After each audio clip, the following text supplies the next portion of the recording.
My entitled psycho brother has convinced my entire family that I'm openly trying to steal his wife, as he claims that I'm flirting with her and that I'm trying to undermine his marriage. But the biggest problem here is that I'm an openly gay man, meaning that I have no desire to have his wife even in the slightest, putting me in a situation that honestly feels very toxic because right now I really just don't know what to do. Here's how it all went down. Okay, so my brother has successfully convinced my family that I am somehow in love with my sister-in-law and that I'm trying to manipulate her against him so that I can steal her away. Now, for reference, my brother and sister-in-law have been married for 4 years, and also I'm a gay man. This apparently all came about because a couple of months ago, her and my sister had a big blow-up about my sister-in-law's pregnancy, and I defended my sister-in-law against my sister's big tirade. Following that night, I received a lot of scrutiny from family, specifically my brother for interfering in women's business, and in response, I said some not so nice things to him. My sister-in-law also reached out to me and apologized to me for causing the situation, and I let her know that she had nothing to apologize for and that I'm here to help both her and my nephew. We ended up having a pretty in-depth conversation about how my sister has treated her in the past, and apparently, my sister moved in with her and my brother for a brief period to help with my sister-in-law's first pregnancy and was really overbearing and constantly ridiculing her choices, all for the sake of the baby. My sister-in-law unfortunately suffered from what sounded like an ectopic pregnancy and had to have an emergency surgery to have the fetus removed, and my sister and brother apparently think that's the same thing as getting rid of the baby, if you know what I mean, and she was blamed for the loss of the child, and from how she spoke, she also saw this as a failure on her part. Now, it really pissed me off, and I did my best to explain to her the medical reasonings of why what happened was necessary, and that it's not only not her fault, but also that my brother and sister are just kind of stupid. I said that she shouldn't feel bad for doing something necessary to save her life. Well, that was the last time that she spoke, and I just let her know that I'd be there if she needed anything. Well, I guess she either told my brother, or he found out from her messages about the conversation we had, and he somehow took this as me flirting with his wife. Now, I will give him the fact that I did call him stupid in the message, but seriously, come on. Thinking an emergency procedure for a life-threatening situation was your wife willfully getting rid of her pregnancy and then making her feel bad about it is honestly just so stupid. I'm sorry, but no. He told the rest of my family about how I'm envious and how I'm trying to take his wife, which they all believed, and now, if you can believe it, they're mad at me. This wouldn't be a big deal for me if my mom wasn't also included in that. My mom is the only one in my family I have a good relationship with, but apparently she believes my brother and has even called me to scold me about betraying my brother and being shameless along with my other family members. Now, this is all frustrating, but here's the absolute best part about this. The reason why I'm estranged from my family is because I'm gay, and it is the thing that messed our family up. I've very openly been seeing another man for about 3 years now. My brother has also been open about not wanting me around his family because of my unnatural lifestyle. But after all that, he just easily believes that I'm in love with a woman suddenly. Like, what's going on right now? Now, I guess the reason why I came to the internet with this is so that I can understand how this would even be believable. I understand my dad and my sister believing this easily. I mean, they hate me and probably just want a reason to feel justified in somehow rallying against me, but I simply can't really comprehend my mother believing it, but maybe I just gave her too much credit. I mean, at the end of the day, I am very much the outlier of my family on all fronts. I also wonder if maybe my sister-in-law took what I was saying as me trying to take an interest in her. Maybe I made her uncomfortable, but the most I did was just explain medical things to her so she wouldn't feel bad about her first pregnancy. I don't know, I feel like I'm taking crazy pills. I've always been at peace with not having my family, especially because my family is full of nut jobs, but I think potentially having to accept my mom is also that way is really starting to make me second guess myself. I also don't like the idea that I made my sister-in-law uncomfortable. So honestly, I don't know what to do right now because this situation is incredibly weird. Okay, your entire family's crazy. I'm just gonna say that right off the bat. You mean to tell me that these people are gonna be super homophobic towards you and be like, oh wow, you're gay, you're out of the family. And then in that same breath be like, oh wow, you're trying to hit on his wife, how dare you? We're gonna shun you even more. And yes, I totally understand that people could be bisexual and that really could happen in some kind of like hypothetical universe, but in this situation, that's not happening. It sounds like the original poster definitely does not like women. This is not one of those things where it's like, oh yeah, I like men and women. So in this instance, it seems like the family just wants some kind of reason to hate you. Like they literally are trying to find something and they finally found it and now they're just latching onto it. And that in my opinion is crazy. Like that really is a crazy thing to do to you because it is definitely just not fair at all. Like these people will easily believe the worst thing that could possibly be happening right off the bat simply because you took some lady's side. And by the way, you're completely right. Your sister-in-law is not at fault for her losing the baby. Like, she could have died. I mean, what is wrong with these people? So no, you're not at fault here, and honestly, the way your family's acting is super weird, because it seems like they want to be offended by the way you live your life, but also find a reason to persecute you, which in my opinion is completely unfair. If you like Am I the Jerk, you're probably going to love Am I the Genius. Check it out, link down below in the description. Also, go to amithejerk.com/submit if you would like to submit your own stories. I'm a new server at this restaurant that I'm working at, and honestly, people are really rude sometimes. And right now I'm trying to figure out how to navigate this because this is honestly getting very frustrating. Here's what's going on. Okay, let me preface this by saying that I love serving. I actually really like my job, and 99% of my customers are absolutely lovely and understanding people. I also happen to have really awesome coworkers. But my God, I can't believe there are people out there that behave the way they do sometimes. People really believe that because you're a server, they can treat you like garbage and talk to you however they want, and you can't really stand up for yourself without putting your job on the line. It's really annoying. I would say I'm a decent server. I mean, some of the customers take the time to thank me and compliment my service, and I always try my best to provide a good experience, even if I really just don't feel like it or want to. Regardless, people love making incredibly rude remarks. I've noticed a lot of people will just make snarky comments instead of communicating their needs to you, and even still expect you to wait on them hand and foot. No, you're not my only table, and I don't have time to play passive-aggressive games with you.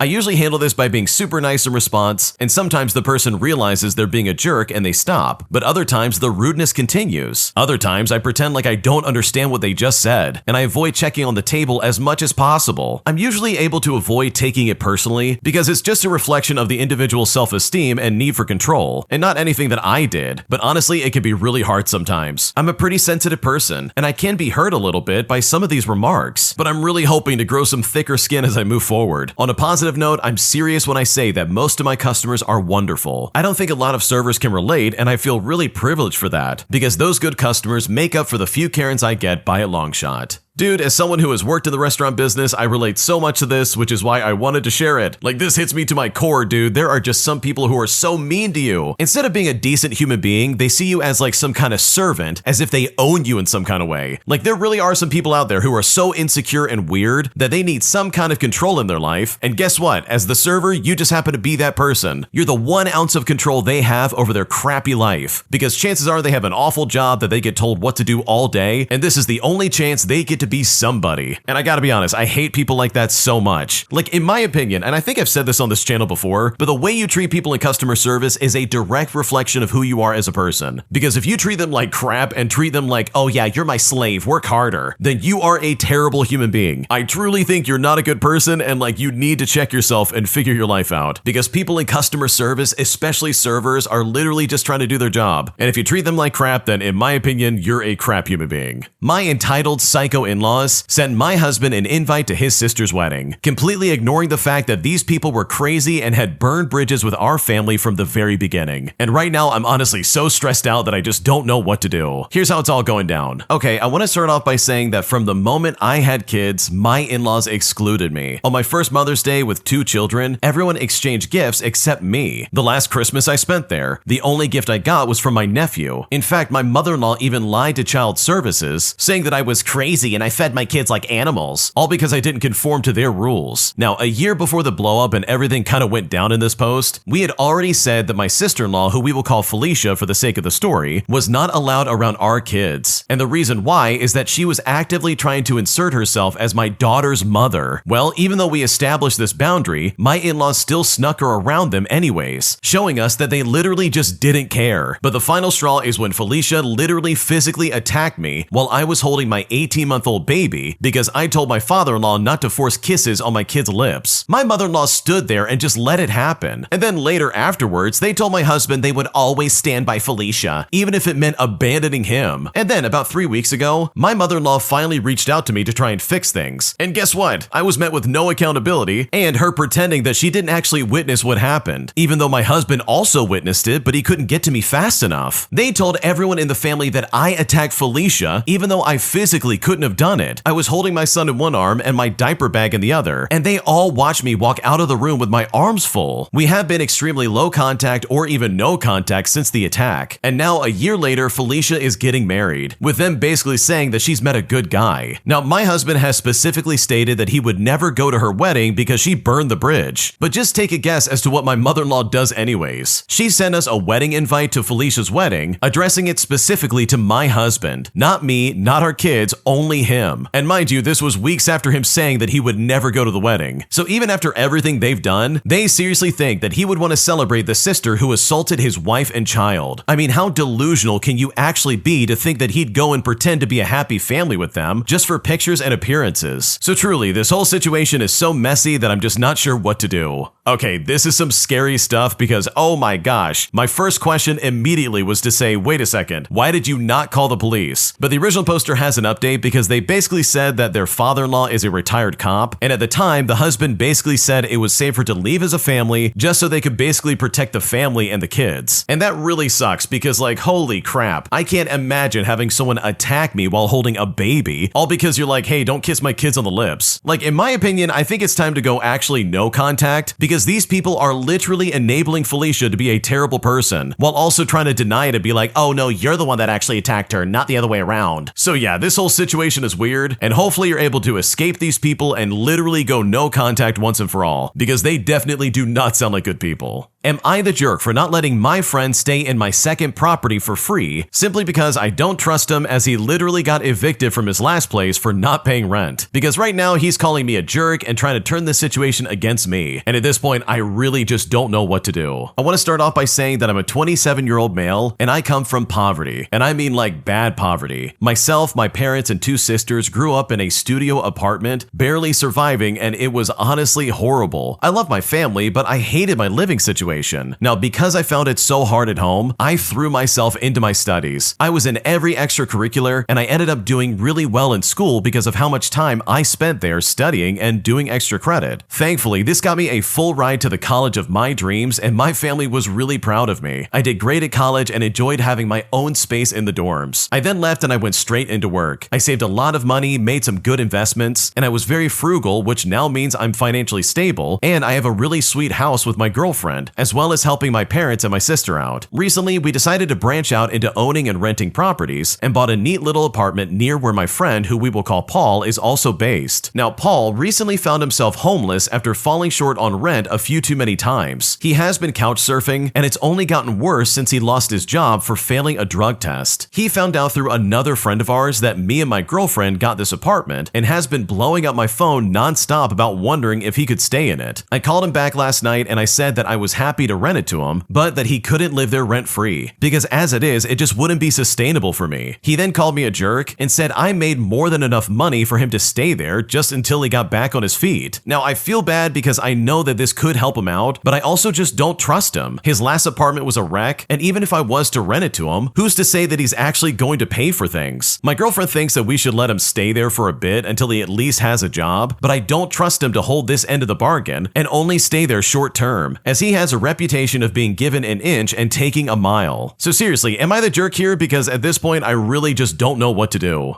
Okay, in my opinion, there is no way I would ever give that property up to that guy. This Paul guy really reads as the type of person who would squat pretty much regardless, and it sounds like he's desperate enough to probably do that as long as possible. He doesn't seem super reliable on his paychecks, and honestly, I just would not trust that for a second. Because in my opinion, I would much rather be a jerk in this situation than to hand over my property over to someone who literally will most likely just destroy it. My husband deleted all of his social media apps right before he was going under for surgery, and now I'm left wondering if I'm overreacting because right now I'm not sure what's going on. Here's how it all happened. Okay, so my husband was scheduled for a medical procedure at the hospital due to some reoccurring health issues. He's still young, but has been dealing with chronic kidney problems that needed more intensive treatment. A few days ago, his symptoms flared up badly, severe back pain and swelling. I convinced him he needed to go to the emergency room, so at 2 o'clock in the morning, we were admitted. The doctors decided decided he needed a procedure under general anesthesia to place a temporary stent. Before they took him back, he had to give me his phone and other belongings to hold during the surgery. While he was in the operating room, his phone kept getting notifications. When I went to check if any were from the doctors or important family updates, I realized he had deleted Instagram, Snapchat, and Facebook, all apps that were definitely there just yesterday when we were showing each other funny videos while waiting in the ER. Now, this seemed really strange to me because he's always been pretty active on social media, especially Instagram, where he posts gym updates and connects with old friends. I mean, we've never been secretive about our phones or social media accounts. Now, I'm probably just stressed out and overthinking because I'm terrified about his health, but the timing just feels really weird. Why would somebody delete their social media right before going under anesthesia? I mean, we did have some issues in the past before we were married. He had been messaging an ex-girlfriend inappropriately, and I forgave him and we worked through it. But I don't know. Maybe I'm just exhausted and paranoid from sitting in this hospital all night worrying about him. We have 2 small kids at home, and there's so much going on right now. I love him so much, and I'm genuinely just really scared about what could happen during this procedure. So seriously, am I reading way too much into this? Or should I ask him about it once he's recovered? What should I do?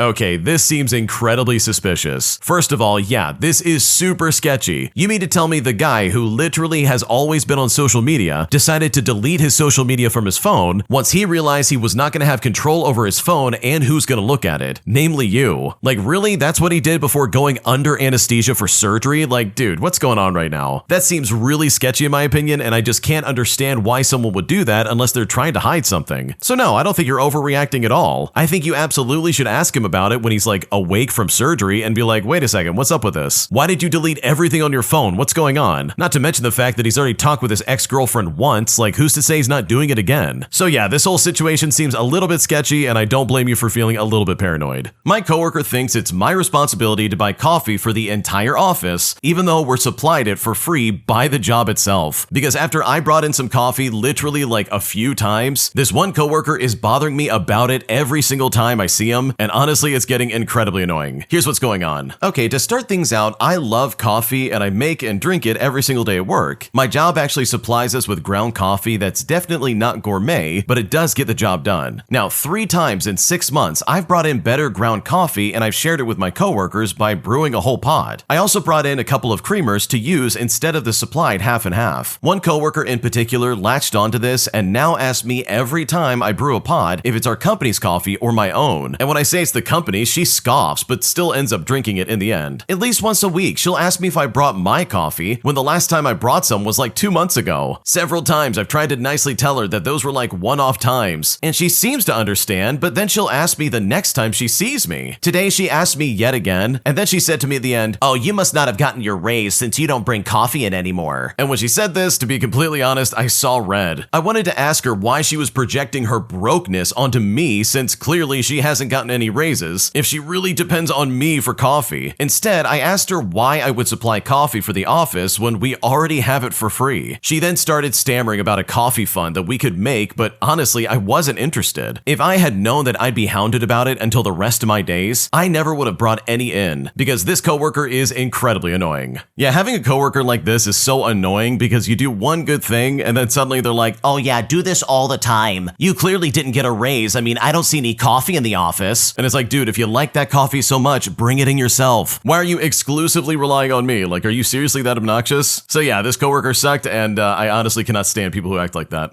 Today, I towed my roommate's boyfriend's car after he kept parking in my reserved spot, forcing me to take actions that honestly I never thought I'd have to make because they quite literally refused to listen. Here's how it all went down. Okay, to start things out, I'm a 31-year-old female, and I share a 2-bedroom apartment with my roommate. Our building has a few parking spots that are reserved for tenants, which I pay an extra $180 a month for because I work late shifts and I just don't want to have to look for a place to park on the street at 1 o'clock in the morning. When she moved in, I made it very clear that my parking space is mine and that the lease contains a rule about towing unauthorized cars in paid-for tenant spots, and she told me that she understood. Well, a few weeks later, her boyfriend started borrowing my spot without permission. I left a note and I sent her a text message to inform her nicely the first time, and the second time I found him while I was coming back from the store, and I asked him him nicely to not park in the spot because it's not his, and I pay for it, so I'd like to use it. He then laughed and said that it was just a few hours, and I ended up parking on the street and caused me to get like a $75 ticket. But the third time was the worst. When I came home at midnight, his car was already parked in my parking spot. I drove around for half an hour before finally parking on the street, and once again ended up with a $75 ticket. So I texted my roommate and I asked her to make things right. She then replied that she was sorry, but didn't offer to pay me back, with her assuring me that it wouldn't happen again. Well, last Thursday it did happen again. When I go there at 1 o'clock in the morning and I saw his car, I just sat there with that awful feeling in my stomach. I took a picture of the plate and the reserve sign with my apartment number, and I called the tow company that was listed in the lobby. Well, they came in under 20 minutes and they towed his car. So I parked mine and I went up to my room and just went to sleep. About an hour later, my friend barges into my room in a panic. She says her boyfriend had went downstairs and his car was gone. She then yelled at me saying that I should have called them first, asking to move the car, and that I should not have towed it. But I said I'd already called her many times. And you know what? She didn't want to help me. And instead, I would get multiple parking tickets because of this. She then told me that I was doing too much and that it's not that big of a deal. And now I'm being told that he has to pay $275 just to get his car back. The next day, she wanted me to cover the towing fee, and I told her I would be more than happy to split the difference if she covered my parking tickets first, as well as the next month's parking fee since I could not use the space. She says that I'm blackmailing her and that I went way too far with towing the car. Well, as you can probably imagine, right now the atmosphere in our place is super awkward and very tense. Maybe I could have tried calling one more time, but I paid for the spot and I wanted to use it. I've asked many times, and she never even cared to help me out. So seriously, did I overreact by towing her car? Because right now I'm not sure if I'm in the wrong. No, in my opinion, I think you did the right thing. You gave these people 3 chances, and one of the times the guy laughs at you and says, "Oh, it's just gonna be for a few hours." And it's like, okay, if I'm gonna pay like what, $180 a month, then you better believe I'm gonna be weird about people parking in my spot. Seriously, if I'm paying that much money and someone's still gonna disrespect me, then congratulations, your car's getting towed and there's nothing you can do about it. So no, I don't think you're the jerk at all, and I think what you did is completely understandable. My friend is having the biggest meltdown because her mother won't spend $1,800 for her to go see her favorite singer next weekend. My friend runs a stan account on Twitter and has a pretty unhealthy obsession with a famous singer that just announced today that he is having a 2-day concert next weekend. This is in a city that is about 6 hours away. My friend doesn't work and has no money. She literally sits at home every day in her room on her stan account, revolving her life around her favorite singer. Earlier today, she called her grandmother and asked if she would pay for her to go see him, and she said no. So she then went to her mom and waited until she got home from work to ask if she would pay for the trip, and her mom told her to price out the trip and that she would get back to her. We were FaceTiming as she was pricing out the trip. We were measuring out the cost of the Amtrak ticket, as well as a cheap hotel along the metro line, as well as the cost of tickets and food, as well as anything else that you would possibly need on this trip. We totaled it up, and the cheapest it came out to was around $1,800 for 2 nights plus everything. And to be honest, that's pretty cheap for that city in the grand scheme of things. But given the fact that my friend doesn't work and isn't paying a penny towards it, her mom still ended up saying no. Her mom told her after the fact that the most she would give was around $600, which covers the cost of the ticket itself. After my friend went downstairs to talk to her mom about the cost, I overheard screaming and crying as she told her mom, "You just want me to be miserable. You complain I sit around this house all the time and mope. The one time I actually want to do something, you shoot it down." She follows this up by saying, "I never get to do anything fun.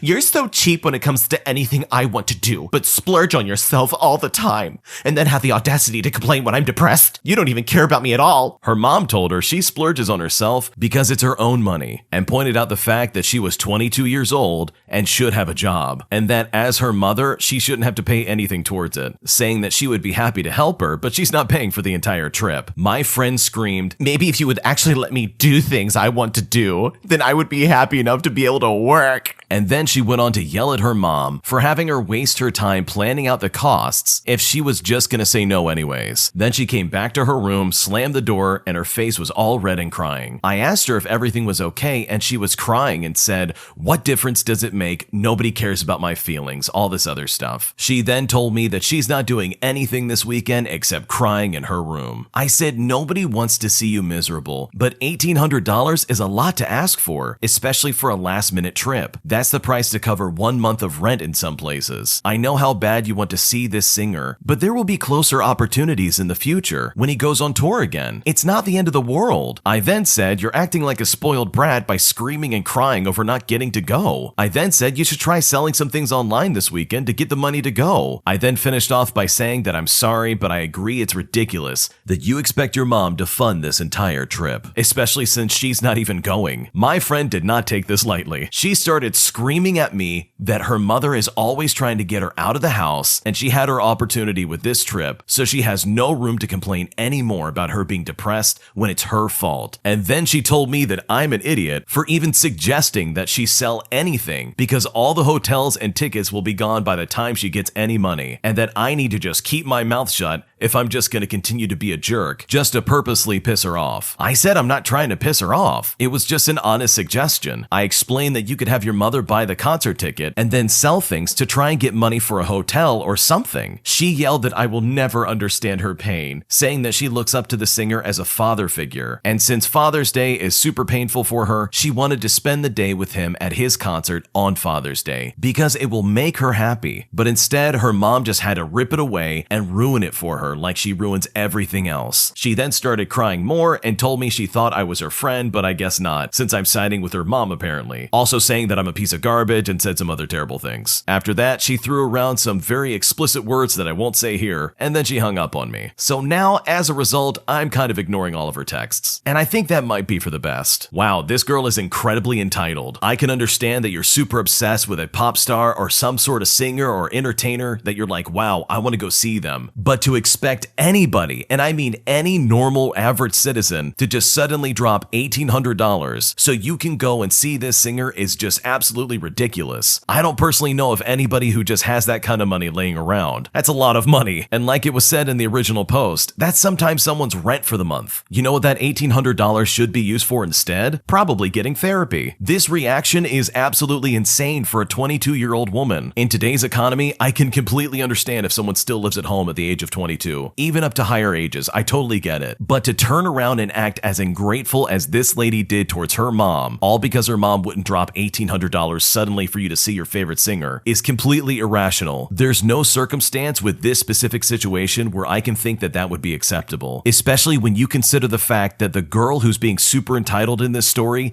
doesn't have a job, doesn't contribute to any of the bills, and doesn't provide for herself financially in the slightest. And I really do feel bad for the original poster's friend if they are actually struggling with depression and anxiety. I know exactly what that's like, but you have to take steps to try and get things going in your life. You can't let it consume you. Therapy, and in some cases medication, can help you get out of that slump in your life, and it can help you pick things up and get things going. It's really sad that they decided to act like this, and it's really sad that they're taking it out on their mom, their friend, and their grandma, and pretty much anybody who seems to walk by. But screaming and crying out and freaking out all over the place just because you can't go to your favorite concert at the drop of a hat for $1,800 is completely unacceptable, especially when it sounds like the parents as well as the friends have done everything they can to be supportive and kind and nice, despite their negative, obnoxious attitude. My boyfriend is talking to another girl, and he doesn't know that I know that he's doing it. I met my boyfriend unexpectedly last year. He was introduced to me by a close friend I had. I developed a crush on him quite quickly. We started talking through Instagram and Snapchat for months. He lived in another state from me, but long story short, he was moving out of his grandma's and asked if I wanted to move in because he inherited his own house. I was falling hard for this man, and he lived somewhere I always wanted to move, so I agreed to come along. We did move pretty fast, I know, but living here was actually quite nice. I got a job just down the road, his whole family knows me, and I've grown very close with him. His friends know me and whatnot, and I would say I trust him, without a doubt. But it wasn't until recently he had been acting weird about his phone. Just whenever he wanted to show me something, he'd turn it a certain way before showing me. Or if a certain name popped up, he'd swipe up on his phone fast. Like I said, I trusted him, so I tried to ignore it, but it slowly got to me. I overthink a ton, and this this was one of those things that got into my head. I had a strong gut feeling, but I've mistaken it for anxiety. I always do. I woke up at around 3 in the morning one night about a month ago. I remember that feeling was immediately there. His phone was right there. He was sleeping. I've never been the person to go through someone's phone. That just wasn't me. I never felt like I needed to, but it was a nagging feeling. So I did, just to see the name of who he had been so secretive with. Well, my intuition was right, because he was texting another girl, and it seemed like he had been doing this for most of our relationship. And by talking, he seemed like he was trying to pursue another relationship with her. And this has been happening the whole time. The entire time, he hadn't been acting distant, weird, or anything towards me. He planned things for the future, like seeing my family out of state, traveling together, teaching me to drive his quad, etc. All while this whole time trying to get with someone else. He acts the same, and it kills me even more because I can't tell him right now. I don't have the means to leave. I have no family. My close friends know about it, especially the one that introduced us. He and I plan on getting a place together, but as of now, I have to act like everything is okay until then. It's getting to me. It's breaking my heart, and I can only blame myself for moving too fast. But I honestly thought we were good. Even he always told everyone how we were good. He continues to bring me around his family and act normal. That part hurts the most because it's like, what are you doing? Why are you so okay with all of this? I know what needs to be done, but I don't know what to do with myself emotionally at the same time. I feel like I might break and I just don't know what to do. I really would not feel bad about going through this guy's phone. You literally found out that your suspicions were true. This man is absolutely cheating on you, and it's better to find out than to never know. Imagine for a second if you were stuck in the dark about this whole thing. You would have been led on blindly by this guy, only to then be blindsided by him as he leaves you for some other side chick that you didn't even know about. I can't imagine how devastating that would be. And the fact that he's acting normal and trying to act like, oh, everything's fine, nothing to worry about, is just further proof that this is someone you don't want to be with. He is clearly a manipulative person, and it's better to get out now than to stick around and be miserable. So best of luck with moving out, and hopefully this transition goes well for you. My boyfriend is unsupportive of my PhD program ever since I got pregnant, and now he got my unsupportive family on his side, and I could be in trouble without their support. How do I get things back on track? My boyfriend and I have been together for 2 years. Everything has been good so far. He is very sweet, very loving, and he's great with my kid. We moved in together 6 months ago, and 2 months ago, I found out I'm pregnant again, putting me at about 4.5 months now. When I had my oldest, I had to give up a spot at this amazing and prestigious university because I couldn't afford to move there with a baby. I did my bachelor's as well as my master's at a local university, the first living with my parents, and then in a place of my own, as this is a low cost of living area. Last year, I decided to reapply to the prestigious university for a PhD. I was hoping the working from home thing would last a bit longer, so I am still living in my hometown, even though the university is several hours away. But after I started my PhD, I was told that several elements would be in person. So I've had to start arranging for a train journey to the city my university is in, as well as booking a hotel for the days and nights that I would be there. Sometimes my son comes with me, sometimes I leave him with my parents or my boyfriend, but mostly I leave him because him coming is often really impractical. When I'm able to do a day trip, I'm often gone for about 14 hours. When it's longer, it's mostly overnight. The longest I've ever been gone was about 48 hours, from Sunday afternoon until Tuesday afternoon, all because I had things to do all Monday, causing me to get a hotel. 2 months ago, I found out I am pregnant again. The timing is not great, but I talked to my boyfriend and we agreed to keep it, and I spoke to my supervisor, and she is willing to work with me and make accommodations. So this should be ideal for me, except my boyfriend has now switched to being unsupportive. All of the sudden, he says I should either transfer my PhD back to the local university, which is bottom 30 in the country, while my new university is top 10, or I should stop the PhD studies altogether. He claims his worry is due to stress, as the PhD is quite stressful overall, as well as the traveling I have to complete just to do this. He also says that my son misses me when I travel to the university, and that he doesn't think I should do these trips with a baby. I've said my supervisor and I worked out a plan, and I know I can do this, but he isn't accepting that. My boyfriend brought my family into it, who do not approve of my degree, and they said I need to prioritize both my kids and to think about my family. I yelled at them as I felt they were being unfair, and they responded that unless I transfer or quit, they will stop babysitting. My boyfriend says he didn't mean for things to escalate like that, that with my family, but he is holding firm, saying that I can get my PhD anywhere else, and that I'm just being stubborn and not considering the bigger picture. How do I convince my boyfriend and family that I am looking at the bigger picture by going for this degree, as well as how I'm supposed to get them back on board to cooperate with me? The family and the boyfriend are being incredibly selfish. It's ironic that the guy would say, hey, you need to look at the bigger picture here, because that's exactly what the wife is doing. Getting into one of these programs, I can only imagine, is probably unbelievably hard. And the education that you're getting, as well as the connections that you're making, will be so crucial for your career moving forward. To just give that up again because everybody's like, no, I don't want you to do it, seems really selfish to me. It's crazy to me also that her family would provide some kind of ultimatum for her, as if they're trying to run her life. Like, who just threatens to stop babysitting their kid all because their family member decided, hey, I want to get further education? That's just really cruel and unusual. To just suddenly drop out of a PhD program that you've worked so hard just to get into in the first place is going to be a huge stunt in this lady's career, and that is just not fair. I mean, I think she would never ask this of her boyfriend. That's just ridiculous, let alone anybody else in her family. It honestly doesn't make a whole lot of sense as to why they would treat them like this. But if the option of moving to that city would come about, then in my honest opinion, maybe it's time to move out there. This is not about picking one or the other, family or your education. By picking your education, you are picking your family. I'm assuming that this PhD opportunity is probably going to open up a lot of doors with your career, and there's no reason, in my opinion, for you to give that up, all because everybody else just wants to try and use your kids against you to try and get you to stop doing it, which is just wrong in my opinion. So hopefully you find a good solution to this, and hopefully you're able to get things going and have some kind of success in your endeavors. Because honestly, if you've worked this hard to get to the PhD program, you deserve success. Today, I messed up by giving my girlfriend money to surprise my boys for their birthday, only for her to blow the money on herself with the excuse that they wouldn't know, all because of their disability. And I honestly couldn't be more upset. My girlfriend and I have been dating for about a year, and a month ago she moved in with me. She has no kids, but I have 11-year-old twin boys. I'm a single dad, and their mom left shortly after giving birth. In the beginning, she would talk about my sons or go to introduce them like, here's EJ, which is me, and here are his sons with Down syndrome, and say stuff also like, oh yeah, my boyfriend has kids, but they have Down syndrome. Even once, she commented to a friend saying,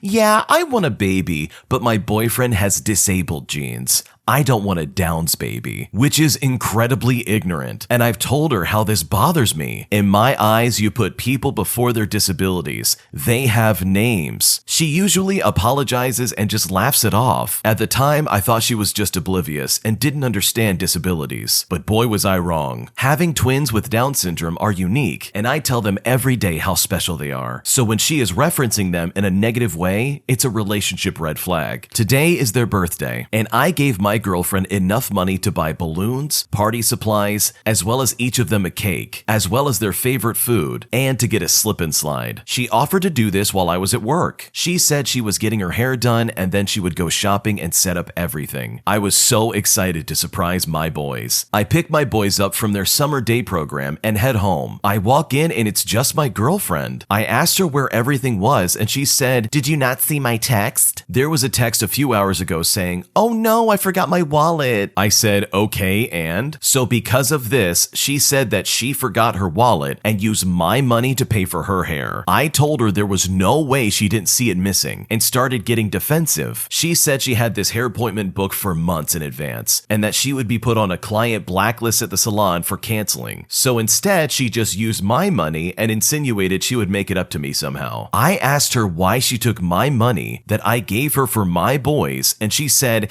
it's not like they're gonna know it's their birthday anyways. Just tell them it's next month. I swear I have never felt so much rage in my life. We do not share bank accounts. She said, you have a good job, I will pay you back. I told her I gave her everything I had left until I get paid again, and I get paid monthly. She said I was acting crazy when I told her to go back to the salon and then have them refund her, shave her bald, get an IOU, and start sweeping up hair for it. Then she says again that we can just pretend it's their birthday another another day. She says she has no money to give to me right now. I told her what she did was stealing. I wasn't going to have a thief in my house around my kids and to get out. She started crying, saying she has nowhere to go and that I can't just evict her. She is not on the lease and hasn't lived here for a full month, nor does she have any mail with my address. I didn't realize until after she left that she stole my son's tablets, and I'm in the process of now filing a police report, and I'm shaking with anger. I was distracted trying to calm them down because they got scared that I was upset. Not only do they have nothing for their birthday, they also don't have their tablets, and they use this daily for communication, as well as using this right before they go to bed to try and help calm them down. We have food, but they were looking forward to having their favorites. I'm so tired of seeing people take advantage of people with disabilities, let alone to see it happen in my own home. This is a horrible situation. I've not felt this angry reading a story in a very long time. I feel so bad for this guy. I guess he thought he was getting someone who would be understanding towards his twin boys, and that he would find somebody who was going to be loving and caring towards them. But instead, he found a girlfriend who's going to not only steal from him, but also take all of the money planned for their birthday and use it to style her hair, all with the outrageous excuse that they won't know any better. I mean, how ignorant and disgusting and vile do you have to be to treat human beings like that? There's no good excuse in my eyes. As someone who has family members who are disabled, this story especially makes me very angry because I can't imagine someone honestly stepping into my home and talking down to somebody that I know and love, all because they have some kind of disability,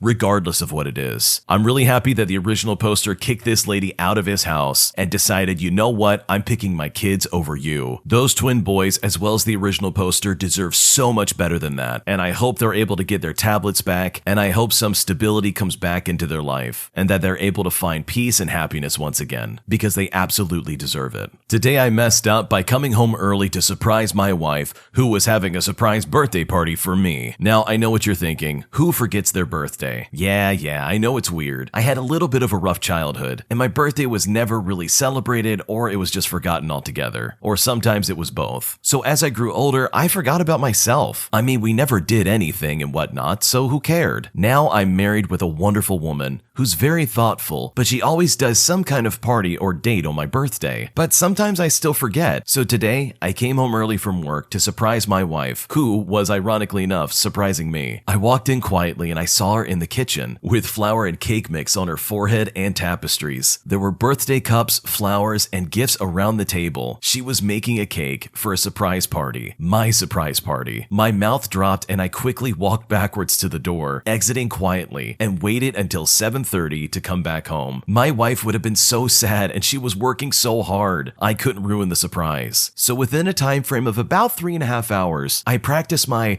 "Oh my God, I'm so surprised" face. When I came home, she yelled, "Surprise!" And I did a very crappy surprise face that I've been practicing for a few hours. I hugged her and we had a movie marathon. This secret will never come out, but I think this was the best birthday I've ever had. I find this kind of funny, and I will be taking the secret to my grave. So this story was adorable. My God, when you sit on Reddit all day and you read all sorts of terrible things, sometimes you need something wholesome to bring you back down to planet Earth. And this hit all the marks for me personally. So happy birthday to the original poster, and I hope your birthday was everything you didn't expect it would be. An entitled Karen tries to steal my dog right in front of me. She runs off, but I catch her just in time. Okay, so this happened about a week ago. I was walking my dog in the park like usual. Keep in mind, this was a dog park that has lots of dogs. And I decided to go to an empty area with my dog, whose name is Milo. Milo likes to jump on anyone that he sees. When I was walking to the area, I see a woman that looks like she's in her mid-30s. I see her walking towards the direction we are heading, because if she's too near Milo, he would have run to her and tried to play with her. After seeing her come towards my direction, I turn left as I see an empty patch of space, so I decided to walk there. After walking to the area, I take off the lead of Milo, so he can run freely. Keep in mind, the area I was in was a bit far from the area the woman was in, so Milo wouldn't even be able to see her. After playing with Milo for about 20 to 30 minutes, I decided to go home. I put Milo on a leash and head towards the exit. When we were walking there, I saw the woman heading towards the exit too. I kinda thought it was fishy, as she headed to the exit right when I started to. to. I thought I was just overthinking, so I forgot about it very quickly. About halfway from the exit, the woman shouts at me, "Excuse me, is it possible if you let me pet your dog?" she said with a smile. I told her that's fine and let her come over with a gentle smile. I start going towards the woman thinking this is all normal. She says,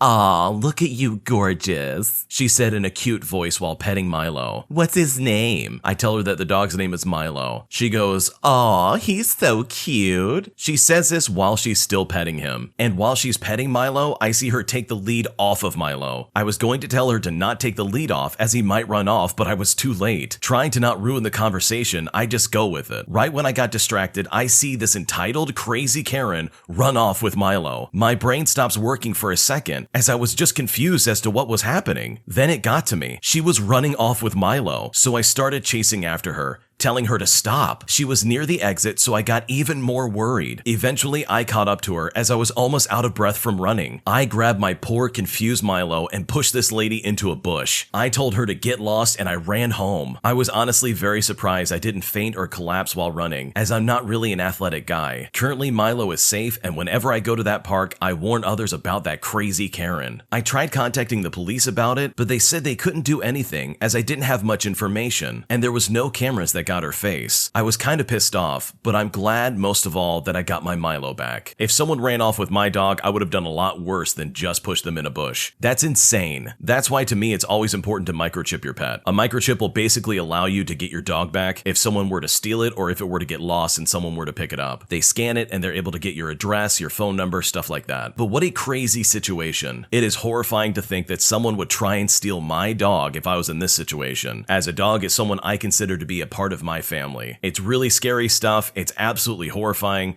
but thankfully this guy got his dog back and all is well. My entitled dad is about to get what he deserves. For all of my 27 years of life, my dad has been very entitled. He is under the belief that everyone needs to drop whatever they are doing just to help him, but he himself doesn't lift a finger to help any of us. If a conversation does not involve him, he doesn't care and will quickly change the subject to be about himself. He also believes that everyone in the house should have the same hobbies as him, and that everybody else's hobbies are stupid. I will spare you the details, but I could go on and on about this. I have just moved in with my parents to help my mom while I finish college. My niece, who is 3 years old, also lives with us. Ever since my niece came to live with us, my dad's temper has been on an even shorter fuse. A couple of weeks ago, my mom turned on all the lights in the dining room while she sat at the table. My dad came in and asked if she needed all of the lights on. My mom said no and that she will turn them off once the table is set. For whatever reason, this set my dad off. He starts yelling at her. My mom then starts yelling back. I guess this threw him off because she normally doesn't argue back. He starts to storm out, but turns back and flips the table. All my mom's nice plates and bowls go shattering on the floor. My niece at this point starts crying. He flings a desk chair in her direction. Luckily, this is about when I came inside and the chair hits me instead. After that, he left for the night, probably to go to a bar. I told my mom she needs to make plans to leave. This wasn't the first, neither is it going to be the last incident where he does this. She agrees, but finds it hard to leave because this has been her whole life. She says he has a sweet side, but after he nearly hit my niece with the chair, I am personally done. I have finally convinced my mom to leave and we are preparing for a quick exit. No warning or anything. Once he goes on his trip, we are gone. This is going to hurt my dad more than he knows. He doesn't do any of the household cleaning. He doesn't keep up with the bills or maintaining the land that we live on. That's all my mom as well as me. And honestly, I wouldn't be surprised if he had to sell the house as well as the land that it's sitting on, all because he won't be able to afford anything once me as well as his wife are out of the picture. I hope this all goes well and I hope your mom gets a divorce from this psychopath. He tried to throw a chair at a kid. I mean, that's just crazy. It is definitely time to take an exit, but please be careful. Violent people like this very rarely change, and it might be good to try and get the police involved and get some kind of report. And I think sure, this guy probably had some kind of sweet side when he first got married to his wife, but those days are long gone. This man has most definitely changed since then, and both of you are better off for deciding that yeah, we gotta get out of here while the getting's good, because who knows what he could do next, and personally, I would not want to stick around and find out. My boyfriend refuses to help me financially, and I don't know what to do about it. My boyfriend and I moved out to a new state together after 2 years of dating. It It's been 2 years now of living together, and for the past year, he's been really slacking on his job. We both never went to college, so we are currently working not so great retail jobs, and my pay rate is about $2 more than him. Our rent is at an all-time high, and I'm afraid he won't make his side of the rent this month. I will already be paying a whole electricity bill again. We will be moving in July, and I'm pretty sure I will be covering most of the costs of moving as well. I currently work 5 days a week during the week, and for each shift, it's about 8 hours of work. And I sometimes stay an hour or two extra with the idea of making more money so that we can be as comfortable as possible. Meanwhile, my boyfriend refuses to work 5 days and sticks to a 4-day a week at only 6 to 7 hours each shift. He sometimes complains about not having enough hours. However, he does absolutely nothing about it. Then he will sometimes complain about working too much, and when I bring up how much I work, mostly out of frustration to be honest, especially when compared to how much he works, he gets angry with me, saying he actually lifts stuff at his job. I'm starting to resent him for this, especially since this week he only worked 3 days. I told him we need to work more so we can move, yet he still chose to not go in for the 4th day. I only make more than him because my priority is making sure I can bring in my side of income. Meanwhile, he complains I work too much. It's only 5 days a week. It's normal. But in reality, I have to work more because he doesn't do enough. He does not clean as much as I would like him to. He has the off days, and he has the time is how I see it. He refuses to go on a full grocery trip, all on his own, even if I offer to pay for it all. He doesn't even work on his hobby or his side passion. He just plays games all day when he's off. I have suggested to him to open a savings account or at least get a credit card to start building his credit. We only moved here because I have good credit. He absolutely refuses to. He doesn't even know how to pay for rent or electricity, and I have even shown him, but he does not care to do it himself or even remember to do it. I'm the one who's been doing it the whole time while he just sends me his portion of it. I legitimately feel like he wouldn't be able to do anything as an adult if I wasn't there to do it for him. After all, I was the one that scheduled and planned literally everything so we could move out of state. He helped a lot, but it was me initiating everything, and honestly, I'm just tired of it. He is the most amazing person I have ever met. However, when it comes to this, it is so frustrating, and it's really taking a toll on me. Whenever I bring up his work ethic, or when I even try to approach the topic, he just gets super upset. I feel so stuck, and I honestly don't know what to do. The reason why he doesn't take extra work is because you are doing the extra work. Like, he literally doesn't have to call into work because you're making ends meet. He's using you completely for all these things. He doesn't cook, clean, doesn't do anything. He doesn't pay for electricity because you already take care of it. Like, he's literally using you. And I am sure that he has great qualities just like any other person. But where it counts the most, he is slacking big time. At this point, you're not even his girlfriend. You are just his mother. And that is not fair for you at all. This is supposed to be a partnership, 50-50. So in my opinion, since you're paying for everything and you just wait for him to pay his part, you can now say, okay,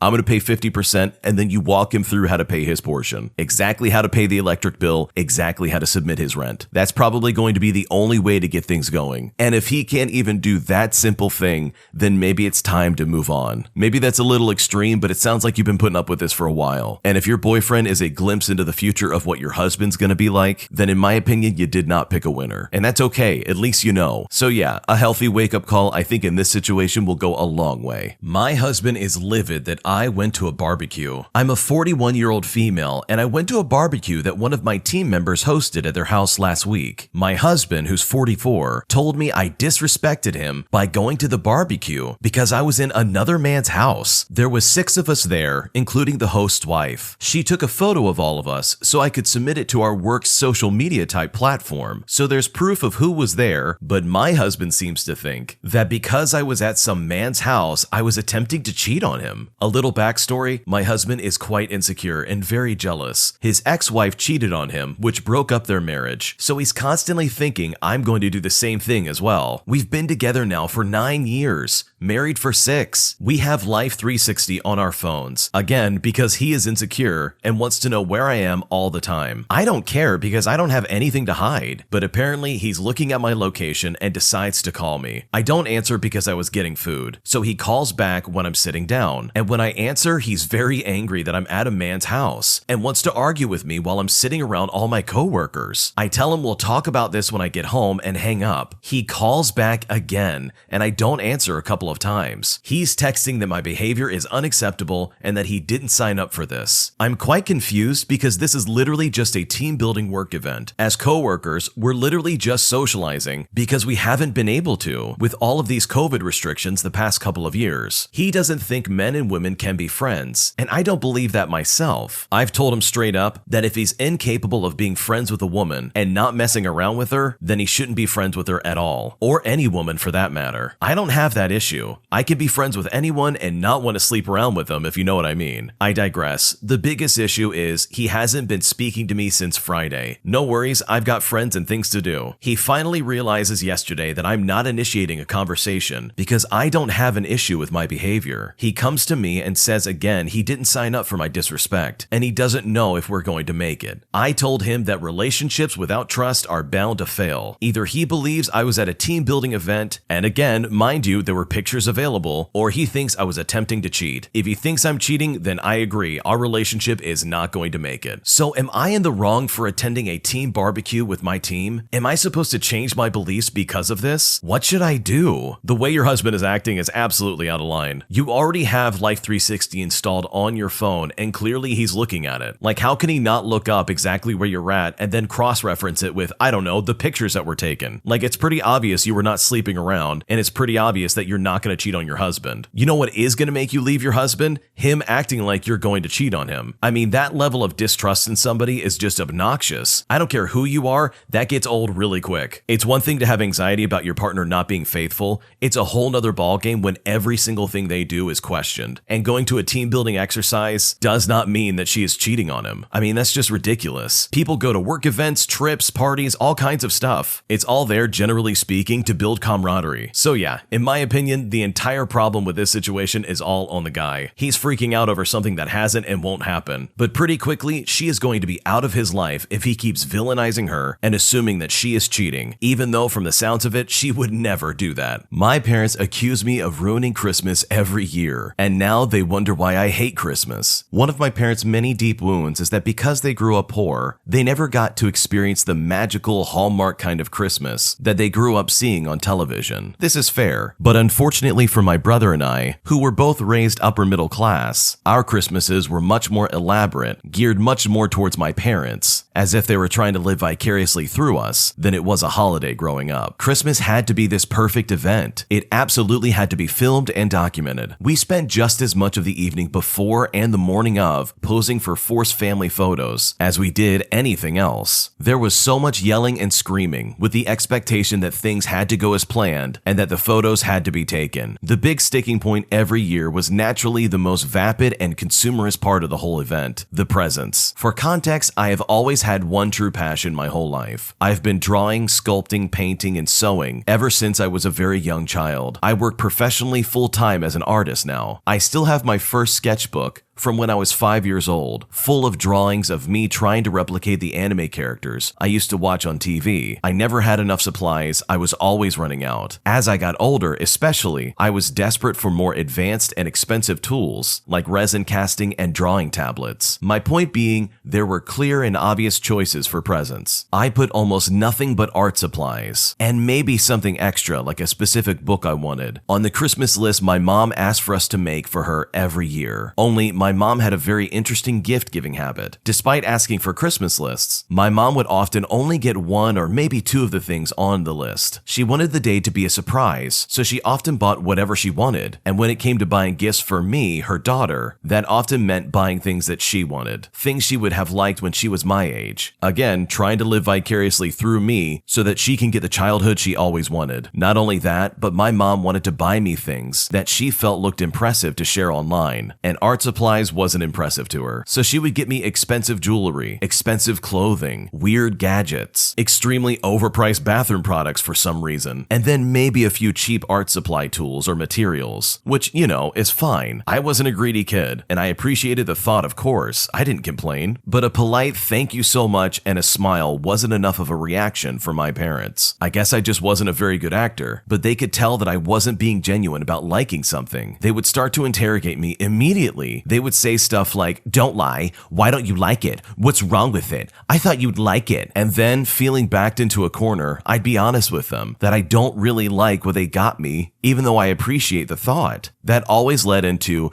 "Do you know how much I paid for that? I would have killed to get something that nice for Christmas. You're so spoiled. We grew up dirt poor, and you don't know what it's like to not get a Christmas at all." It would always be comments along those lines. I would end up feeling so guilty and ungrateful by the end of it, often locking myself in the bathroom or going into my room just to cry about it, which, like it was a tradition, would prompt my dad to say to me every year, "You ruined Christmas." Christmas to this day has become an unbelievably stressful time of the year for me. I can't look through photos or particularly bad years without crying still. In my mid-teens, I developed what was basically a nervous reaction, where I'd be holding back tears and fighting to keep myself calm from the dread and anxiety of just having to open a present. That made it worse because whether I liked what they got me or not, they interpreted it as me being difficult and snobby. So no matter what, I would get yelled at and berated for hours afterwards. Christmas became a nightmare ordeal for me, prompting some of the worst fights I've ever had with my parents. And it's not much really to do with the gifts themselves, and more so how I was never happy ever and how it was ruining the whole family. This was particularly embarrassing when it happened in front of extended family over the holiday. I got a reputation in the whole family for being a bratty teenage girl because my parents would talk all this garbage after the fight was over. It was degrading and humiliating. When I was 13 years old, that was the first year I asked them to just not get me presents at all, that I just wanted to enjoy the time with family, and that's what really mattered to me. I was thrown through a loop at the time when telling them this, because somehow that made them even more angry with me. They always brought up money and how I didn't appreciate how much I have compared to when they were growing up. So I thought this was the obvious solution. I thought the problem was I had too much, obviously, and I needed less. They then accused me of not wanting to participate in Christmas at all, even though I still wanted to celebrate the holiday with them. That made everything even worse that year when Christmas did happen. Every single year, I begged them to just not buy me anything, that I was fine without getting presents. But that never worked, and it was like we were all cursed to relive the same dramatic fight over and over again every time December rolled around. They did the same thing to my brother. They accused him of being ungrateful and spoiled, but he was a lot better at always keeping his feelings on the inside. He didn't understand why I couldn't just stonewall it like he could. I felt so terrible about how every year, no matter how hard I tried, I would crack and start crying. I am now an adult, of course. I don't live with them anymore. I've asked them several times if they really want me to come down and be there when they'll have a better time with just my brother. I tell them I can come down and see them every other day of the year, but as I supposedly ruin Christmas without fail, I shouldn't be there on the day itself for everyone's sake. They get offended by this idea, so I end up coming down anyways. They are genuinely, utterly befuddled as to why I despise Christmas as much as I do, when it's such a happy time of the year. I started telling them it's because I have a strong distaste for the consumerist aspect of it, which is true, but obviously, it also very much has to do with the association of shame,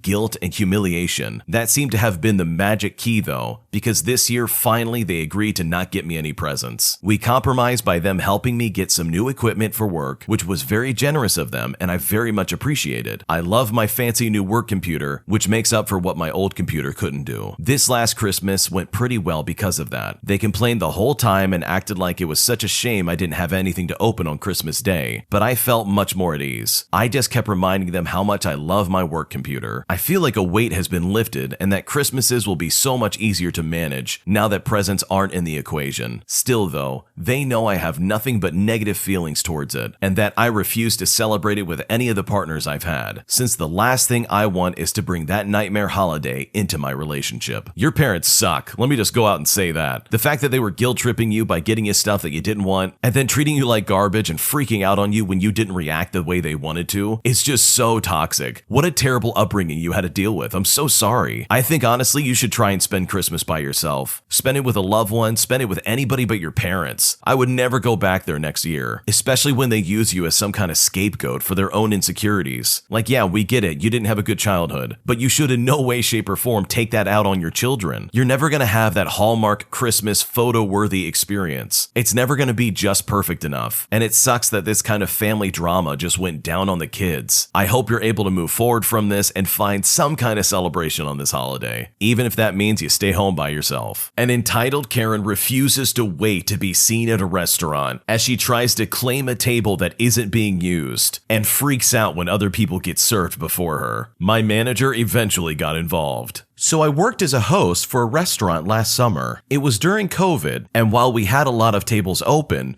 we didn't have enough waiters to fit all of the people at those tables, so we didn't seat people at those empty ones. It was a little past lunchtime, and the wait was about 30 minutes, which wasn't that long compared to other days. During our typical rush time, it would sometimes be a wait of 1 to 2 hours. An entitled Karen and her son, who's about 10 years old, waddle through the door. She asks me what the wait time is, and I tell her. The Karen looks at me shocked, as if I said something that had completely blown her mind. She looks at me straight in the face and says, "It's a 30-minute wait." At this point, I know I'm dealing with a Karen as well as a Karen Jr. Also, if 30 minutes is too long for some people, that's fine. Just leave. I can't do anything about it. The Karen then says, there are so many empty tables. Why can't you seat us? There's an empty one right there. She says that as she points to the closest empty table. I go on to explain that the table isn't assigned to a waiter, so they wouldn't be served at that table. I also explain that there's about a 30-minute wait ahead of them. The Karen then barks back and says,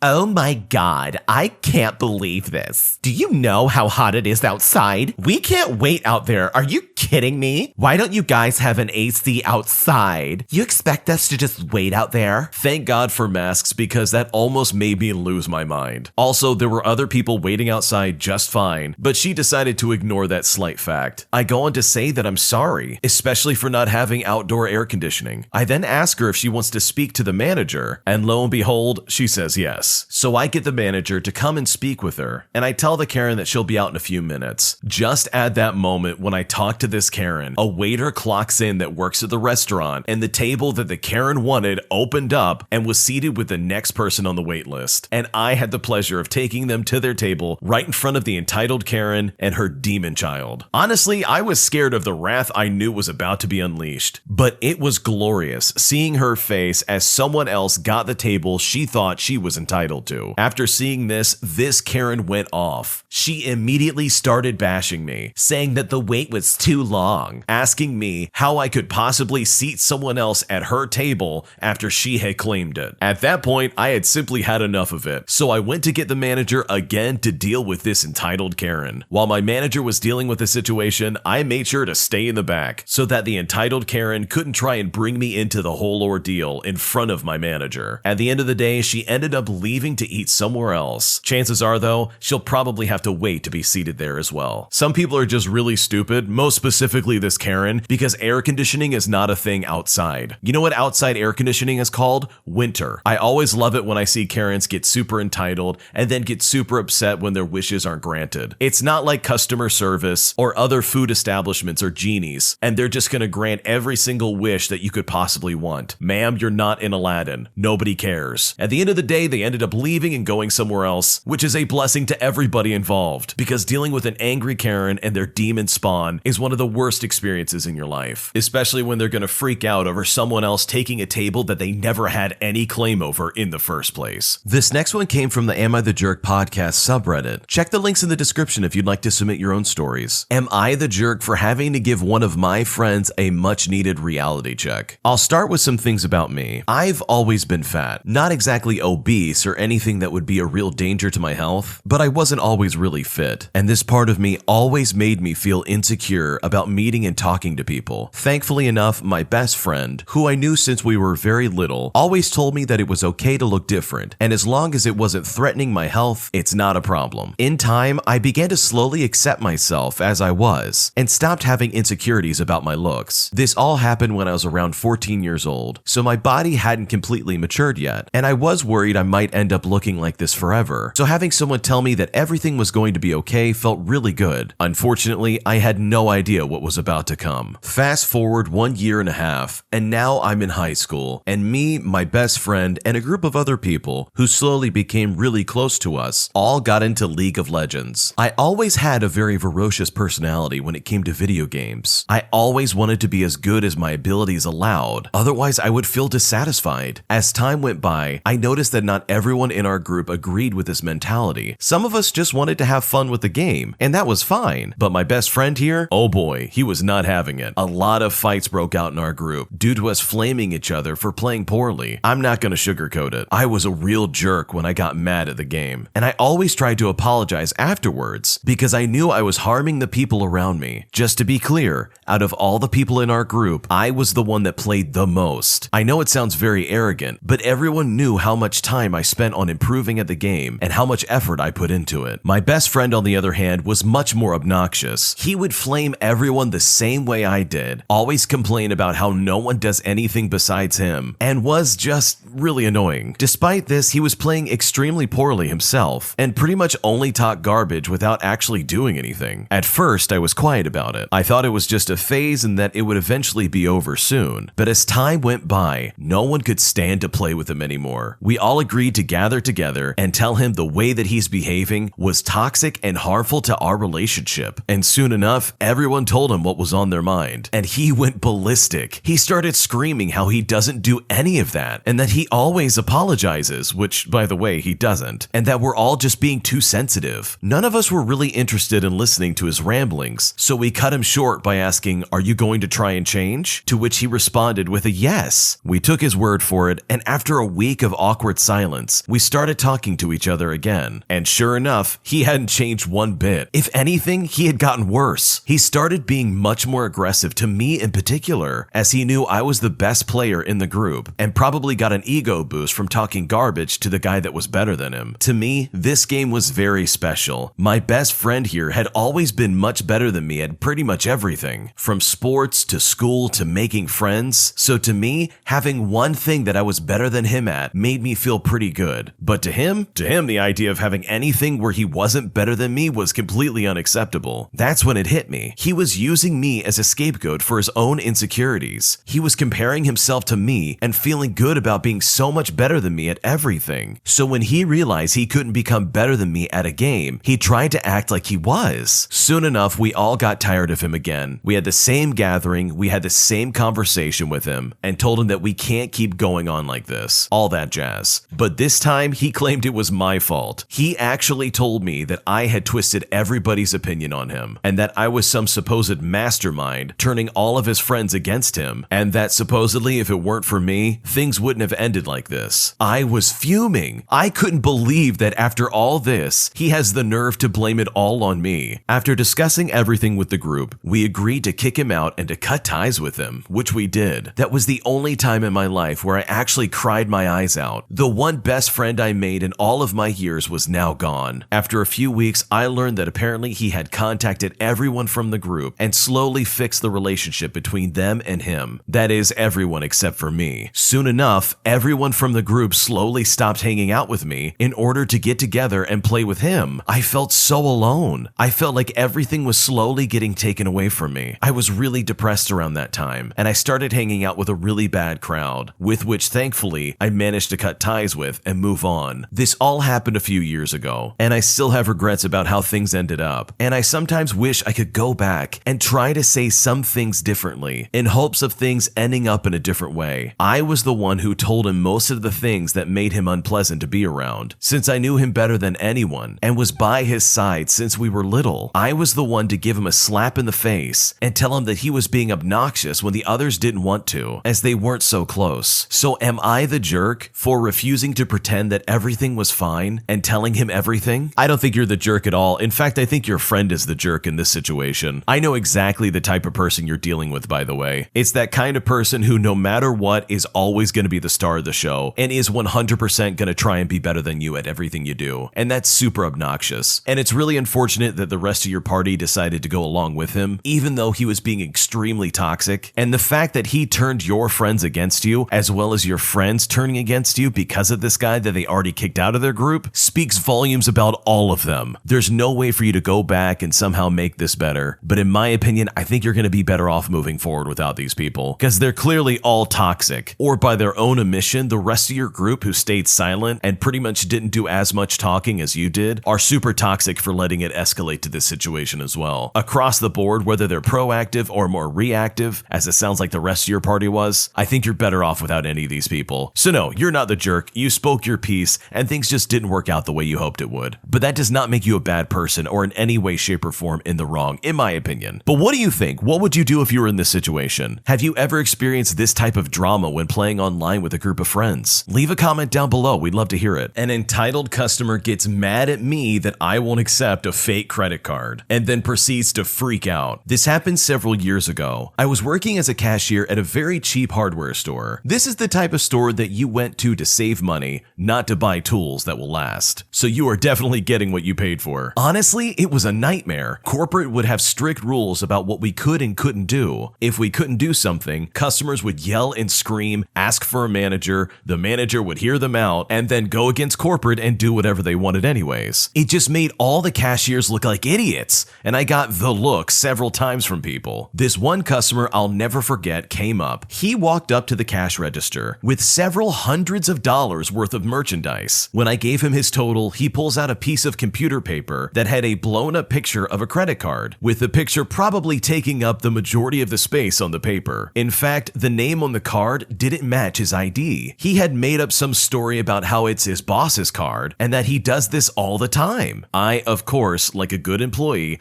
told him I can't accept this. That's when the angry customer inside of him came screaming out. He then proclaimed, "I want to speak to your manager." I go to my manager and I explain the situation, and he has this look of just being absolutely dumbfounded by what he's hearing. Like, is this really happening? So to my complete and utter surprise, my manager goes up to this customer and actually takes the time to handle it. It was the only time the manager was on my side for once in my life. He told this customer flat out no. So the customer did the only reasonable thing that he could think of. He walked out of the store screaming and yelling, completely pissed off, and thankfully I never saw him again. I still wonder to this day how the customer thought he would get away with that. Thankfully, the manager had my back and it all kind of worked out in the end. What was that customer thinking? That is absolutely crazy. You don't just bring in a giant piece of paper and expect someone to just run the numbers like that's okay. You better have some kind of proof of identification that proves that this is actually your card. Otherwise, you could just be stealing someone's money. That guy would have had an easier time buying whatever he was trying to buy if he brought in Monopoly money. And I completely understand where this guy's coming from when he says that his manager always throws him under the bus by going against corporate. I worked in that situation for 4 years and I had a manager who just went behind your back and did the exact opposite thing that you were trained to do. They would do this almost intentionally to make themselves look like a savior, only to then make you look like a complete idiot. And trust me, after 3 years of that, it got old really quick. So I totally understand where this original poster is coming from. Working in that kind of environment absolutely sucks. Not to mention having to deal with angry, entitled customers coming in and trying to scream at you as they try to pay with a card that just doesn't match up with their ID. So in my honest opinion, dude, look for another job. Take it from me, you will be a lot happier working for somebody who actually has your back. Life will be easier and you'll probably actually want to show up to work instead of coming in just to make a paycheck. Today I found out that I was the other woman. I had recently reconnected with a previous partner who I had lost contact with. I will refer to him as Dave, that's not his actual name. We had intimately seen each other for a few months before he went overseas for a year in 2018. We then lost contact after this. Fast forward to September of 2021, and I received a friend request from Dave on my social media accounts. We started chatting and we both said we were dating. I was in a long-term relationship at the time and didn't feel the need to ask for more details about his dating life. In December 2021 though, my long-term relationship ended amicably, as well as naturally with my then partner, and was completely unrelated to Dave. After some time, I then started to respond back to Dave in more intimate ways. Previously, he had come on to me asking if he could kiss me while I was still in my relationship, and at the time I said no. But now our conversations escalated to something much more intimate, if you know what I mean. We decided to meet up and we spent some quality time with each other, if you know what I mean. Following this, he continued to send me messages about how much he missed me and how much he thought about me. This continued for a few months. He was wanting to meet up for a weekend, and at that point, I was wanting more than just a casual, intimate relationship. So I decided to tell him how I felt before we met up again. I wanted to know if he was seeing anyone else in a casual way, so I asked. He told me yes, that he was in a relationship and that the other girl didn't know about me. He said that he thought I was in a relationship too. I told him that I hadn't been in a relationship since December of 2021. Dave had thought that we were both in our respective relationships and that we were both cheating on our partners together. He promptly blocked me on all social media after that, and I haven't heard from him since. I was so shocked and upset by this. I couldn't believe he thought I was that kind of person. Dave always seemed like such an honest, nice, and attentive guy. I never thought I'd have to quiz him on something like this. His social media had no reference to a relationship whatsoever. He was planning a weekend away with me and constantly messaged me about how he was thinking of me. I never assumed he was in a relationship. I didn't think I had to tell him I wasn't in a relationship because cheating is not the norm. And I started a meaningful relationship with him. I had feelings for him and was wanting to take it to the next level. Did I completely misread this situation? Should I have told him straight away that I wasn't in a relationship anymore? What do I do? This is a terrible situation to be in because it sounds like this guy you were trying to have some relationship with is a complete piece of garbage. Like, this guy is not the nice, honest, attentive guy that you're trying to describe. I think this is probably someone that you wish would have those kind of attributes in their life, but in reality, they're just a garbage human being. Like, honestly, when people show you who they are, you should believe them. Like, this guy sucks. You could do so much better than this. Like, this guy literally blocked you the second you said anything about, hey, I'm not in a relationship anymore. He thought he had somebody else with him who was also cheating on their partner to help share the guilt of the terrible decision that he's making. But no, you just had to not be in a relationship. Honestly, having Dave block you was probably the best thing that could have happened to you, because based on the way he was acting, chances are he probably would have cheated on you. So I would not feel bad about this in the slightest. My parents offer my services to help them with stuff against my will, almost like I'm their slave. Ever since I was small, anytime someone needed help with something, cleaning, carrying stuff, washing anything, landscaping, you name it, my parents would be some of the first to offer it, except they do it through me. At the end of every gathering when people needed help, my mom would yell, "Here, take Steve, he'll help you." We'll say that Steve is my name in this situation. That's not my real name. Or she'd say something like, "Make Steve do it, he's got it," or something along those lines. Whenever my grandmother or any other family member would call to ask my dad to do their lawn, since he worked in that business for a while, his exact words were, "I have 2 sons, make them do it," or something along the lines of, "I'll just have my boys do it." And most times we wouldn't even get paid for it, not even when my dad made us help him with his business. The most recent example of this was a few weeks ago. Our family had attended a birthday party for a family friend. When they began to clean up, as if on cue, my mom goes, "Take Steve, make him do something." I was visibly irate, not only because she treats me like property once again, but also because I had already asked not once, not twice, but 3 times if anyone needed help with anything, and I was completely ignored. Before I said something I'd regret, I left with my dad and my sister. You see, the thing is, I have absolutely no problem helping anybody. I myself even offer my own labor for people. Ask anyone, my grandparents, my aunts, cousins, friends, anyone. They can all attest to this. If they needed help with anything, I am just a call away. The problem arises when someone feels that they are entitled to my labor. I am not obligated to do anything for anyone. I'm definitely not obligated to my parents. And this is honestly just a sample of how badly they've treated me as well as my siblings. Though, again, I have no problem helping people if they actually need help. But if your mother calls you asking for help from you, you don't just suddenly offer up your kids. For me, if no one asks me specifically, or if I don't ask myself if they need help, and there's no answer, then don't throw me into their arms. This is all just simply not fair, and I honestly don't know what to do. I wish I had a better idea of how old this person is, because if they're old enough to be an adult and make their own decisions, it's time to put your foot down and start saying no. Like, I can understand wanting to teach your kids to be helpful and useful, but there is a line, and it's possibly going over it in this situation. Like, just to volunteer your kids to help out with something without consulting with them first, or even asking if they want to do it in the first place, is really, really rude. It's also operating under the assumption, and I don't think the parents are doing this on purpose, but it definitely feels like they think their son's lazy and he needs to do something, as if he doesn't do anything ever. And that, in my opinion, is just absolutely not fair. It's not fair to get volunteered for stuff, especially when you were not asked in the first place. I understand that completely. There are a few petty ideas that come to mind that could help alleviate this problem, like being clumsy on purpose and accidentally breaking things on purpose. That way they won't don't ask your help anymore. Or even when someone asks for help, you volunteer your mom first so you can somehow get ahead of them trying to volunteer you. But honestly, the real solution here is to just stand up for yourself and say no. There's nothing wrong with saying no. No is a healthy word, and it's something that you need to do, especially in situations where you don't want to be volunteered for something. It is not unreasonable or in any way rude or disrespectful to look at someone and say, no, I don't want to do that. In my opinion, it's better to set boundaries now than to wish you had 5 years ago. Otherwise, they're just going to keep volunteering you for stuff, and then there really will be no end in sight of them treating you this way. An entitled Karen walks up to my art at an exhibit and writes her Instagram handle all over it, and I couldn't be more upset. Last night, I was doing a live painting for a Bad Bunny event here in town. My sister and I were both artists, and each of us had our own canvas where we were adding all sorts of things. We were set up on a stage and were away from the general crowded area. The canvas I was working on had a lot of layered lettering that I was adding as the night went on. Every time a song would come on, I would write the title of the song or the lyrics specifically to the song that was playing from the artist. At one point, I had to go find the host of the event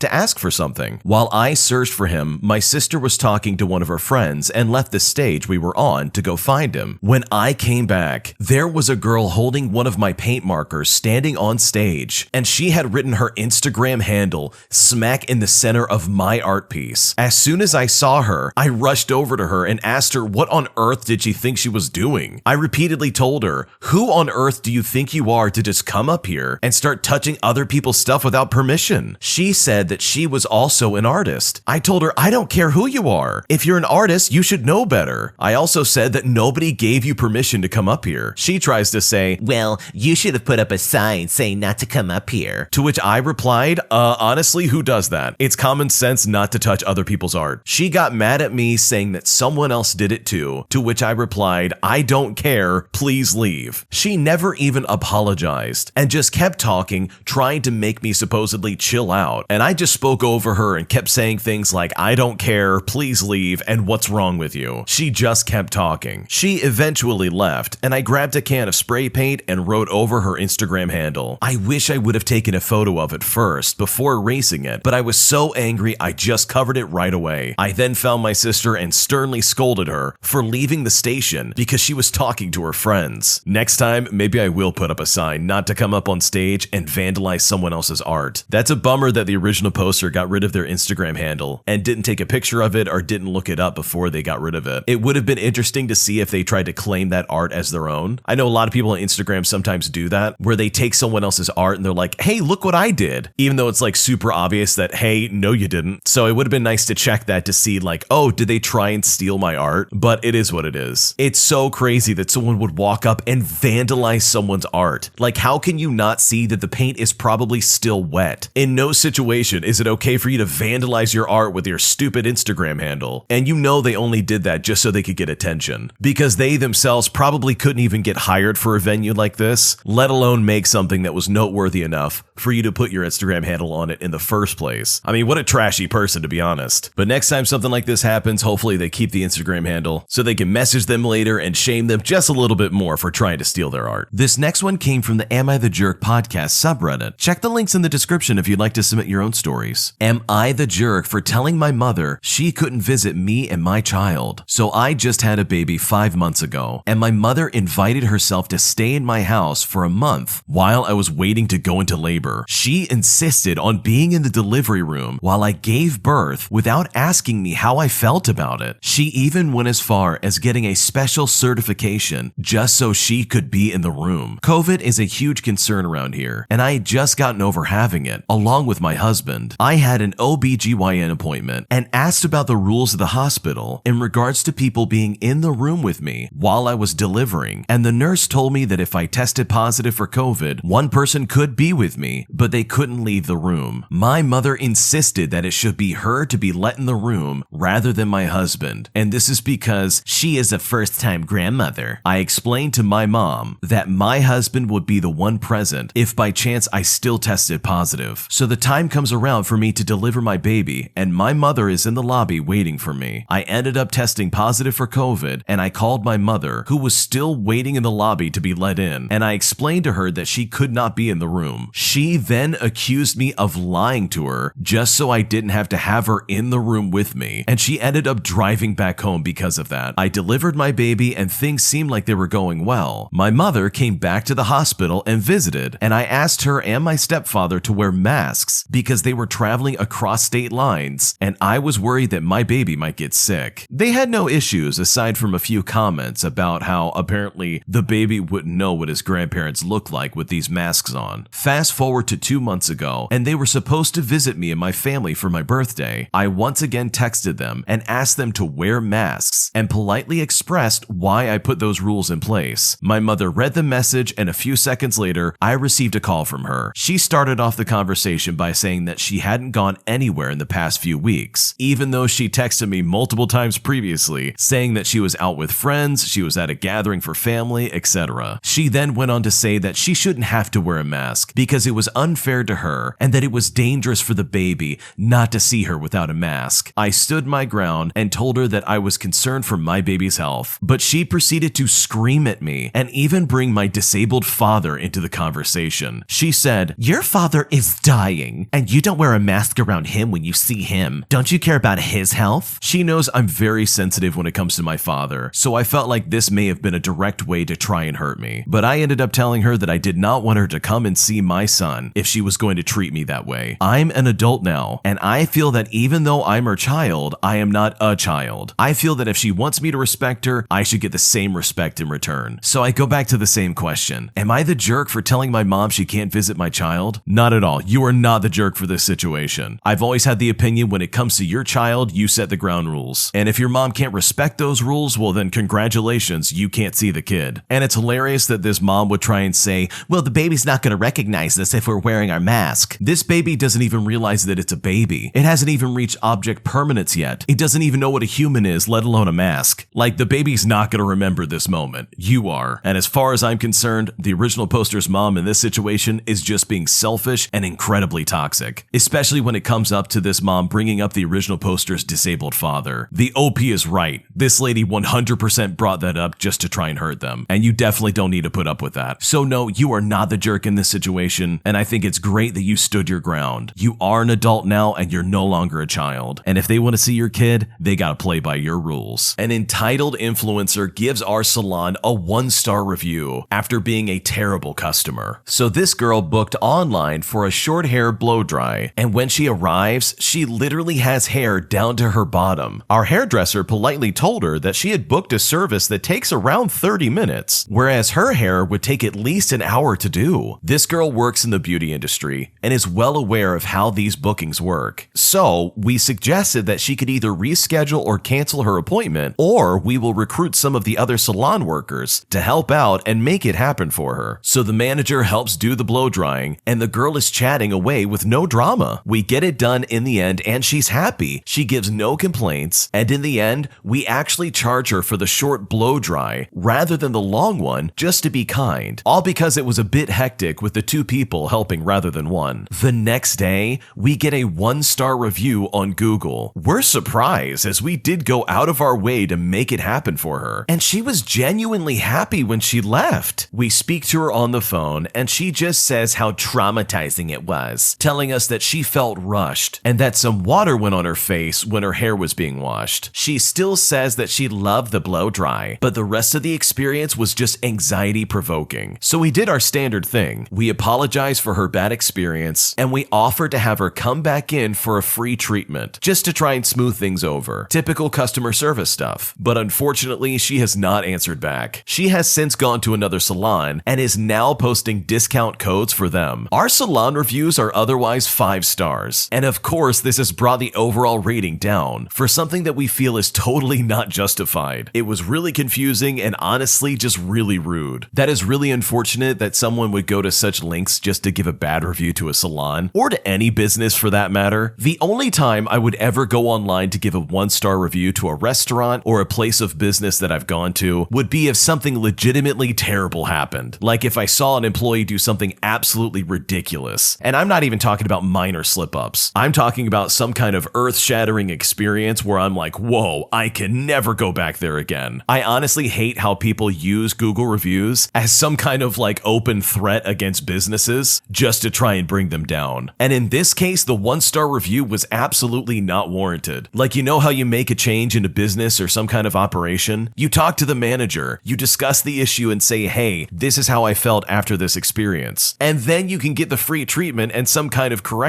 But going online and leaving a 1-star review, even after you expressed how happy you were with the treatment and how you enjoyed being treated there, just seems really counterintuitive. It just seems very petty and it almost seems out of nowhere. And I think you also have to remember that the person who signed up for this treatment at this salon signed up knowing that their hair was super long. And so for them to be like, oh, it's just too chaotic and it was really anxiety inducing, that's a really big cop out in my opinion, because I'm sure that the employees, as well as the rest of the people that work there, as well as the manager, were probably scrambling just to make sure they could accommodate this stupid lady. So yeah, don't sweat it. 1 star is not going to do that bad. And if anything, you could probably leave a response to the bad review and be like, hey, this is what we did and this is why we had to do it. Because if I'm being completely honest, I don't know of anybody who has a perfect score when it comes to a review of some kind, and one bad egg is not going to spoil the bunch. So you should be good. My boyfriend's mom keeps insisting that I'm apparently going to cheat on him at college. So I'm an 18-year-old female and I met this guy Max online over 2 years ago. There was a huge group of mine and his friends that gamed together and we just talked for hours literally every day for the past 2 years. In November of last year, we realized that we really liked each other, and in December, we became official. Then, in March, my friends and I traveled across the country to meet that group of friends. It was really cool. Since then, he's been coming over here once a month to visit, and next month I'm going there. About 5 weeks ago, his mom started suggesting that I would cheat on him and that he should start seeing other people too. Obviously, neither of us would ever do that, but it really hurts my feelings. Just about a week ago, she was talking about how good of an influence I am, practically praising me for my high grades, as well as all the activities and sports I did at my school, and how happy she is that we're together. However, today he went shopping with her and he texted me to tell me that she said she knew how girls like me are and that I'm going to want to date, aka sleep around in college. This is 100% not true. I love my boyfriend and I'd never do anything to hurt him like that. He's been acting different, and I think with how much she's been saying it now, he's starting to believe her. It just really hurts me that she thinks that I would do that, and I don't know how to convince him or her that I wouldn't. What should I do? Honestly, if your partner is so easily swayed by other people's mistaken opinions of you, then his trust in you isn't firm enough for a relationship. I mean, that's just where it goes down, to be completely honest. Also, you're both teenagers, so I mean, like, hey, you got your whole college life ahead of you. You have a lot of time to grow up, and if he really can't see that, hey, I'm gonna try and keep this relationship going, and I'm gonna make things work, then honestly, that's his problem. It's not yours. His mom is a complete idiot who is clearly trying to manipulate the situation and is trying to fill his head with lies. I mean, if anything, you could definitely get back at the mom and prove her wrong by being super loyal to this guy, and you could do that just to spite her. But overall, you need to have a serious conversation with your boyfriend and be like, hey, do you love me? If you do, then you need to realize that I do as well, and I'm not gonna cheat on you. And if that's not enough for you to stick around with him, well, then that's your answer, to be honest. And if it does go that route, then guess what? Congratulations, you have college to look forward to. And trust me when I say this, there's gonna be a lot more opportunities there for you in college than you ever had in high school. I am secretly a multimillionaire and I don't know how to tell my boyfriend. What should I do? My boyfriend and I have been together for around 9 months. I go to college in the United States, but am from another country. We met freshman year and have a really sweet and honest relationship. He is coming to visit soon and he will see my house and lifestyle. Obviously, this is not an actual problem, just an uncomfortable conversation that we will inevitably need to have. People here are super conservative and close-minded. I need to tell my boyfriend about so much more than just money, but also that people who know me just because of my last name. I know that I can be open with him about anything, but I fear that I have waited too long to tell him and that I'm making a big deal out of nothing. I'm sure that he doesn't suspect anything because I tend to dress casually and not really show how much money I come from. Is this something I should discuss with him before he visits? Or do you think I'm good to talk to him about it once he arrives? Some advice on this situation would really be appreciated because honestly, I don't know what to do. First off, this is a wonderful problem to have. I wish I had this problem. Oh no, my significant other doesn't know that I'm rich. How do I explain this? I know it sounds silly, but honestly, it is kind of silly. This is a very simple simple situation where honestly you could just go, hey, my family comes from a lot of money, and then leave it at that. Obviously, this is probably not going to change anything to do with your relationship. You already have some semblance of a good relationship and you both love each other. You even said it yourself. You have a sweet, honest relationship with this guy. So there really shouldn't be any issues with telling him, hey, I'm loaded. And this will probably be even easier for you to explain. You could just tell him, hey, it's my parents who are rich, not me. I'm not rich. I didn't do something crazy to become some rich millionaire. It's my parents who are loaded. And having rich parents doesn't mean that you can't have a good relationship. And honestly, there's no real way to predict whether he'll try to take advantage of the situation or not. Because at the end of the day, it's not your money. It's your parents. But in my honest opinion, you had better tell him this before he comes over to your place. Because this is a big situation in my opinion. It's not your money, yes, but you definitely need to tell him before he shows up. This way he can be ready for whatever it is that you experience on a day-to-day basis. From the way the original poster is describing this, it sounds like the original poster and her family are much more famous than you would expect, especially for her boyfriend to be ready for. So yeah, you want to tell him about this like right away. It'll be a lot easier once he rolls up and then he can kind of see what's going on. Imagine if he doesn't know, then he rolls up to see you in your home country and then he's completely blindsided by this weird different lifestyle that you have. And yeah, it's gonna seem weird to him. So in my opinion, say something sooner than later, because otherwise this could really freak your boyfriend out. My parents do not like my boyfriend and I'm not sure what to do about it. For context, I'm a 22-year-old woman who just graduated college last week. For the past year and a half, I have been dating a man who I met through a friend at school. He is 41 years old, but I never felt like the age difference was an issue, and it's by far the best relationship I've ever had. Since I had to move back home after graduating, I felt like I had to tell my parents about the relationship, and they were not happy. My dad was first upset about the age difference, while my mom was more okay with it. I reminded them that my mom's parents, so my grandparents, had a 16-year difference, and that was never an issue for them. Then my dad backtracked by asking me about his race and why he looked dark in the pictures. I replied that he is a quarter black from his mom's side. So then my dad dropped the age thing and said I shouldn't be dating a black person. Then he started asking about his religion and got even more upset when I said he is Baptist. My family, for reference, is Methodist. This discussion happened yesterday. Today, I mentioned it again and my mom had cooled down a bit and said that since we've been dating for over a year, she is open to meeting him and getting to know him. But my dad is still fixated on the fact that he's a quarter black and his church is not in communion with ours, and therefore he is not a proper Christian. Has anyone ever dealt with this before, and do they have any advice? I told my boyfriend about all of this and he said just to give them time and to see if they come around. I brought up the possibility of me moving in with him and cutting off ties with my parents, but he doesn't think that that will be necessary and seems to be more hopeful than I am about an amicable resolution. What should I do? I think this is obvious, but maybe I just need to shout this from the rooftops. Your parents are racist, especially your dad. The fact that your boyfriend being black is somehow a deal breaker is absolutely disgusting. I can ignore the religious aspect of it. I totally understand that some religions have it where you can only marry people that are close to, if not in your own religion. I don't know much details about that, but the fact that your dad openly implies and has even said that the fact that your boyfriend is black is somehow a deal breaker in this situation is absolutely mind-boggling. This is 2022. How can someone actually honestly have that opinion nowadays? If you're in love with this man and you really care for him, I say date him no matter what your parents say, especially the useless garbage your dad has coming out of his mouth. If I was legitimately in your situation, I would not for a second let the religious bigots that are my parents determine who I can and can't date and soon marry. Like, that's not only disgusting, that's just absolutely ridiculous. Your parents should be ashamed of themselves, and you have the right idea. If I was in your shoes, I 100% would move out and cut contact with my parents and never talk to them again. But that's just me. What would you do? Leave a comment down below. What would you do if you were in this situation? Today I messed up by realizing that I don't think I've been paying my taxes correctly, or at all in that matter. For some background, I've been working for my friend's family Mexican restaurant since I was 16. I started off hosting at one location, and now I've been waitressing at a newer one for a few weeks. This is really embarrassing, but until I met my boyfriend, I had no idea how taxes worked or that people who work at restaurants were supposed to pay them. I've never once asked my boss or coworkers, who are all mostly friends of my family, anything about taxes. I get paid in cash wrapped in a check with the amount of cash I'm receiving written somewhere. This has been how I've been getting paid for the past 3 years. My boyfriend was recently asking me about taxes and freaked out when he realized realize I didn't know what he was talking about. 2 weeks ago, I asked my boss, who's my friend's dad, about a W-2 form, which was my boyfriend's idea, in order to pay my taxes. And he basically said,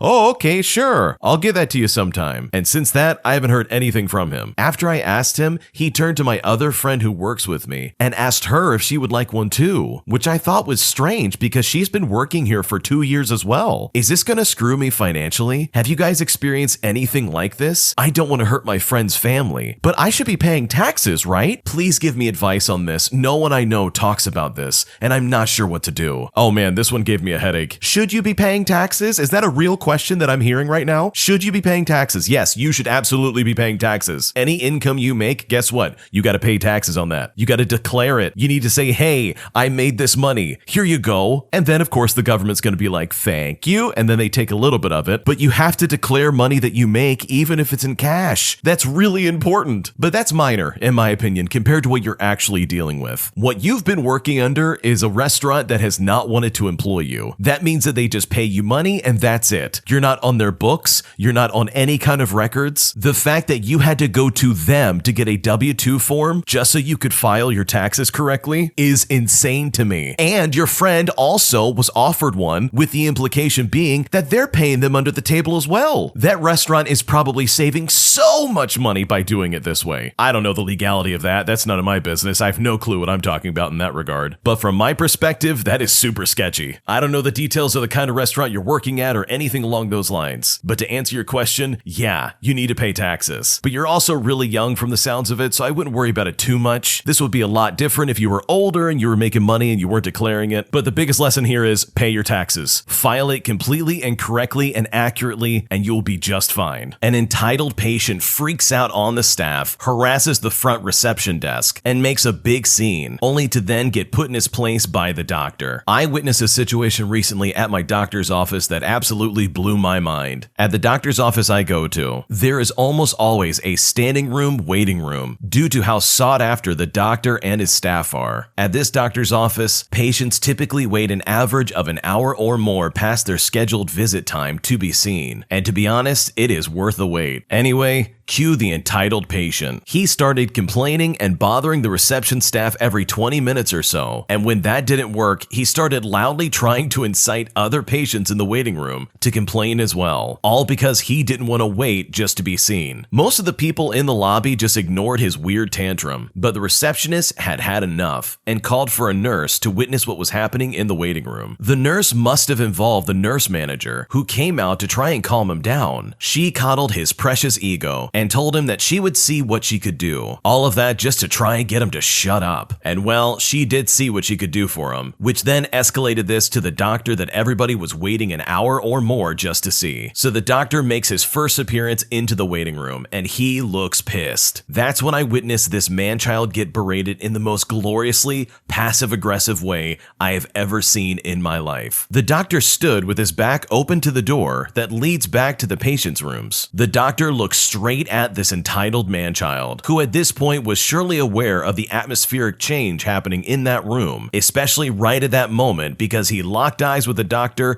and was on the verge of rising from his chair to revel in his success when he was stopped dead in his tracks by the bellowing voice of the doctor, loudly addressing him by his first name only. The doctor loudly says, "Sir, do you see all these people?" The entitled patient tries to get up from their chair and scans around the max capacity room. That's when the doctor lays down the law. At this point, he's yelling and he says, "I don't need you as a patient. I have plenty and a waiting list of more begging to take your spot. You can either wait silently or find a new physician." And with that, the doctor turned his back to the room and walked back through the patient room door and closed it loudly behind him. The entitled patient sat silently with his head down for the remainder of the time I was there. I do not know how long it took him to be called back to be seen, but I do know that I arrived after him and was seen way before him. I honestly assume that he was likely seen last that day, just because of the way he acted. What an absolute weirdo to go in there and act like that at a doctor's office. I think it's common knowledge, but in case you need a wake-up call, just because you're scheduled for a specific time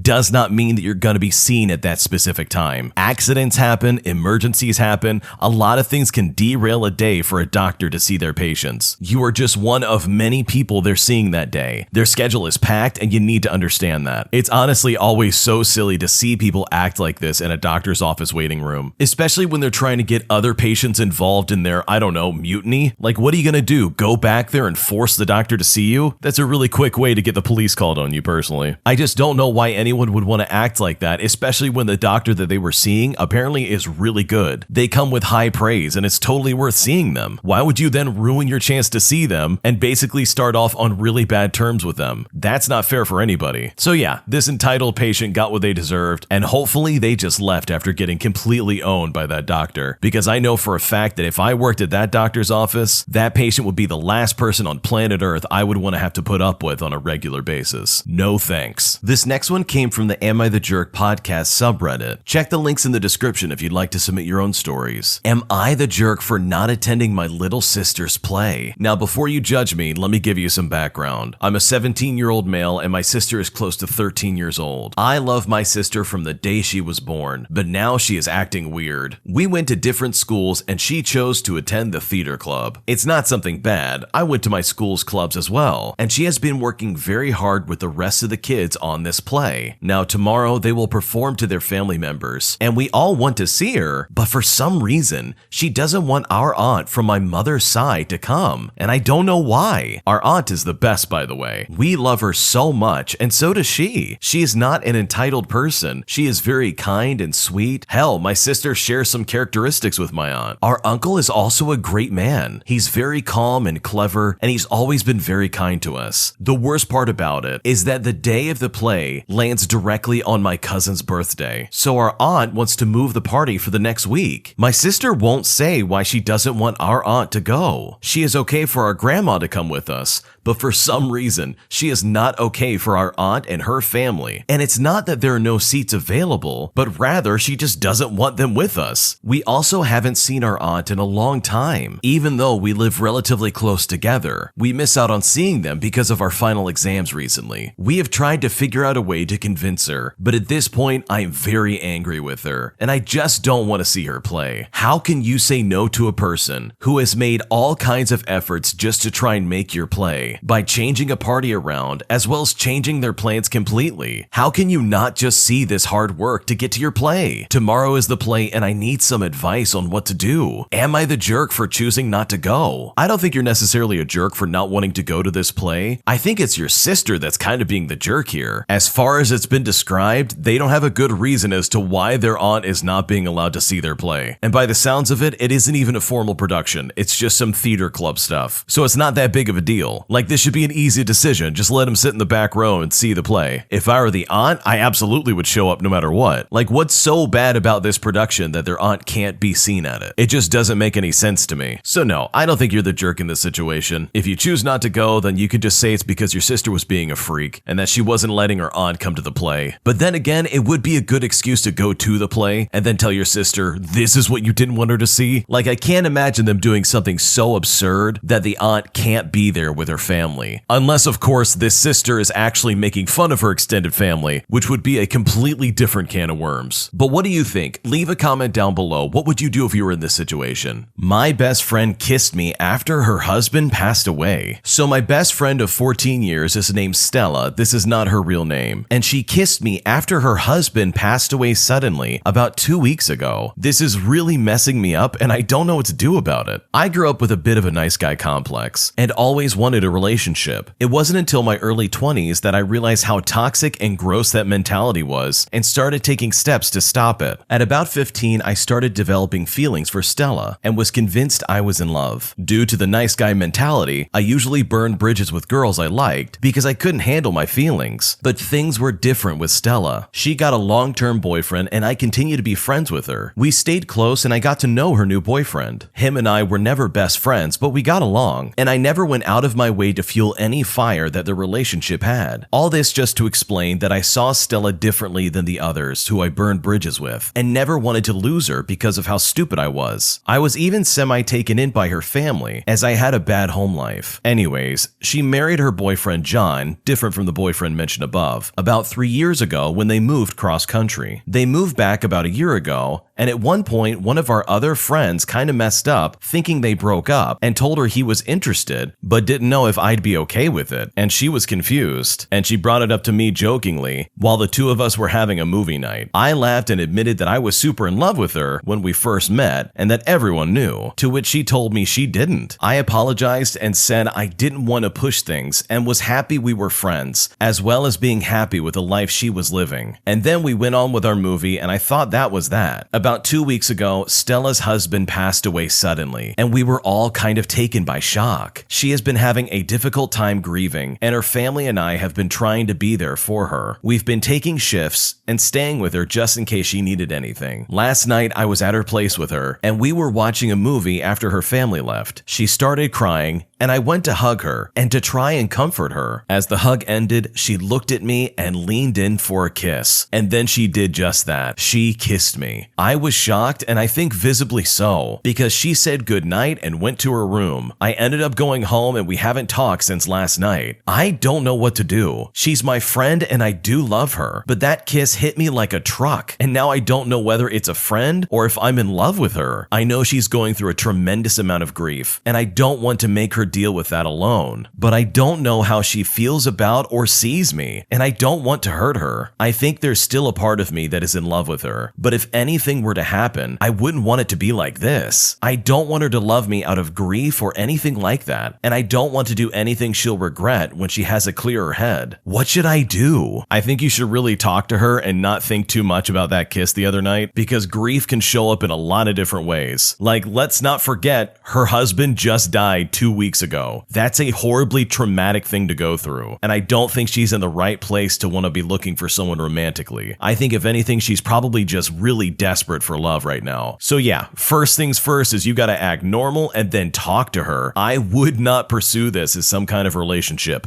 Not right now, at least. This is the wrong time to try and pursue that. And you could even go the route of not even talking about the kiss unless she brings it up. You've gotta go from her perspective and know that she's probably going through a lot right now. She just lost her husband, and there's a lot of things that go along with that. She is very much in pain emotionally, physically, and she really does need people there. There's also the reality that she probably really regrets kissing you right after you left, and there's a chance that she regrets everything she did the other night as well. So in my opinion, don't pursue this or see this as some kind of sign that she's in love with you. Even if you have some kind of crush on her, you need to give that time and let that happen naturally. But 2 weeks after her husband passed away is not really a good time to try and figure out if you want to start dating her. My older brother resents me because I'm taller than him. To start off, I am a 16-year-old girl and I'm about 5'9", so I know compared to most of the people that might read this that I'm not that tall. Now, my older brother is 17 and he is 5'6". Our parents are 5 foot as well as 6 foot for my dad. I outgrew my brother about a year ago, and since then he's been really resentful towards me. His growth plates are closed, so he won't grow anymore. This is the height he's gonna be at for the rest of his life. Before this, he's always been an amazing older brother and has supported me through thick and thin and has helped me a lot with so many things. Since the day where we found out I was taller than my brother has ignored me as much as possible and sometimes outright claims that I'm not his sister. This continued throughout the year, and finally yesterday I asked him why he hates me now. He actually responded and said he didn't hate me, but was really jealous of my height and felt he got apparently cheated in the genetic lottery, and that while it wasn't my fault, he said he'll avoid me as much as possible. This honestly hurt me so badly. My brother is an idol to me. I never even teased him for being shorter than me. In fact, I didn't comment on it ever at all. Has anyone ever dealt with something like this? Is there any way I can fix this situation? What do I do? I know the original poster says that their growth plates have been checked,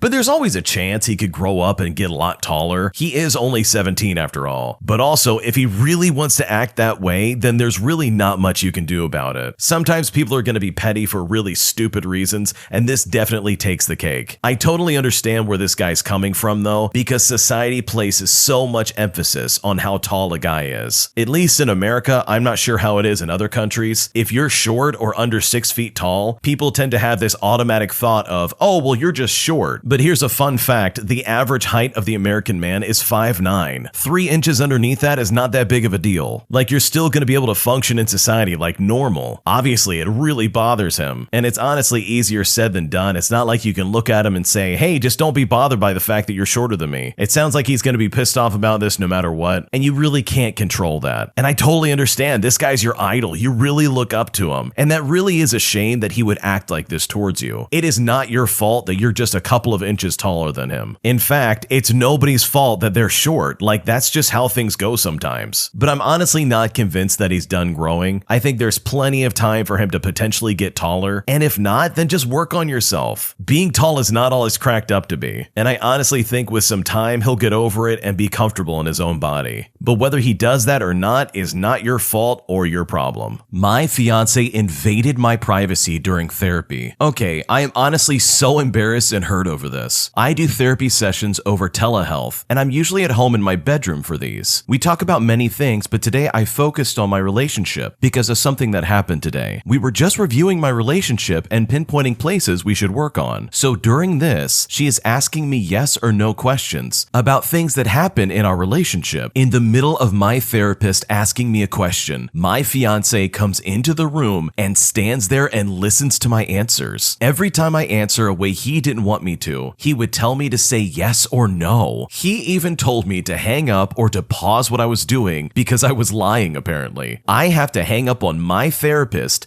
just to get scolded for answering how I did and was told that I only answered that way to hurt his feelings. He then makes me hug him and tries to comfort me for having to hang up on my therapist. He then tells me not to say he made me hang up because I guess it would make him look bad and that he is not abusive. I'm just embarrassed and I feel like this gave my therapist a bad view on my relationship. She offered to make me an office appointment, which I accepted, and my fiance never apologized to me. He only texted me and asked if after therapy I was ready to leave him. We've been together for a year and I feel like it's impossible for him to be so naive about my privacy during my therapy sessions. How do I make him understand that what he did was so wrong? I don't even know where to begin with this one, but I will just say first and foremost, this is unbelievably unacceptable and completely abusive. I think this gave your therapist a fantastic view on the relationship you're currently in. This guy literally made you drop the call on your therapist just so he could scold you on being open with your therapist. Like, this is a massive red flag. The fact that this guy is just trying to save face in front of this therapist and doesn't care about his future wife in this way and is just trying to cover up the fact that yes, he is being very abusive by making her do this is absolutely insane to me. Like, what kind of fiance would do this? You would think if your significant other was in therapy that you would be supportive and there for them. But this guy does a 180 and decides to act like a complete psychopath. He literally went into your room during your session and tried to convince you that you were lying because of the way you were speaking to your therapist. I mean, if there has ever been a situation where you might be questioning who it is that you're going to be marrying, this would be the red flags that you might be looking for. So I wish you the best of luck in figuring this out, because if you haven't figured it out yet, the way your fiance is acting is completely unacceptable and you could do a lot better than this. I was finally honest to my girlfriend of 2 years about how I felt trapped because of her anxiety, and now I feel like I gutted her and made her feel terrible. What should I do? My girlfriend is an amazing person. She is super caring, funny, sweet, attentive, and basically every other positive word you can think of. But she unfortunately also has massive anxiety, as well as self-esteem issues stemming from her terrible, hyper-religious parents who make it a point to always remind her how disposable she is. She grew up getting hit and kicked out of the house for something as minor as forgetting a dish in the sink, and they would always call her fat, which gave her body image issues. This has bled into our relationship and made her think she is as disposable to me, and no matter how hard I try, I can't seem to convince her otherwise. And since she sees herself as disposable to me, she is paranoid that I'm going to find someone to replace her, since basically every other girl is apparently better than her in her own eyes. It's gotten to the point where whenever I leave the house, she accuses me of going out to meet other girls, and I have to talk to her for sometimes hours, trying to convince her that it's just anxiety and not a fear she needs to listen to. I started to take it personal though, because I feel like after 2 years together, she should be over this fear and trusts me more. As a result, I've been a lot less patient than before when she brings up these fears. This all culminated when I got invited on a week-long trip to Europe by my childhood best friend, who moved there a few years ago, and I haven't seen since. I told her I got invited, and her response was, "You're not going, are you?" And I said, yeah, I'm thinking about going. This started one of our typical fights about how she doesn't trust me not to be flirting with girls if I go, and I just kind of snapped and said I felt trapped, like I couldn't do anything I wanted anymore without her accusing me. I feel like I couldn't live my life the way I wanted to anymore. I angrily told her if she couldn't still trust me, then we should just end things now. To her, this basically confirmed all of her fears, and now she feels even more disposable and worthless than before, saying things like,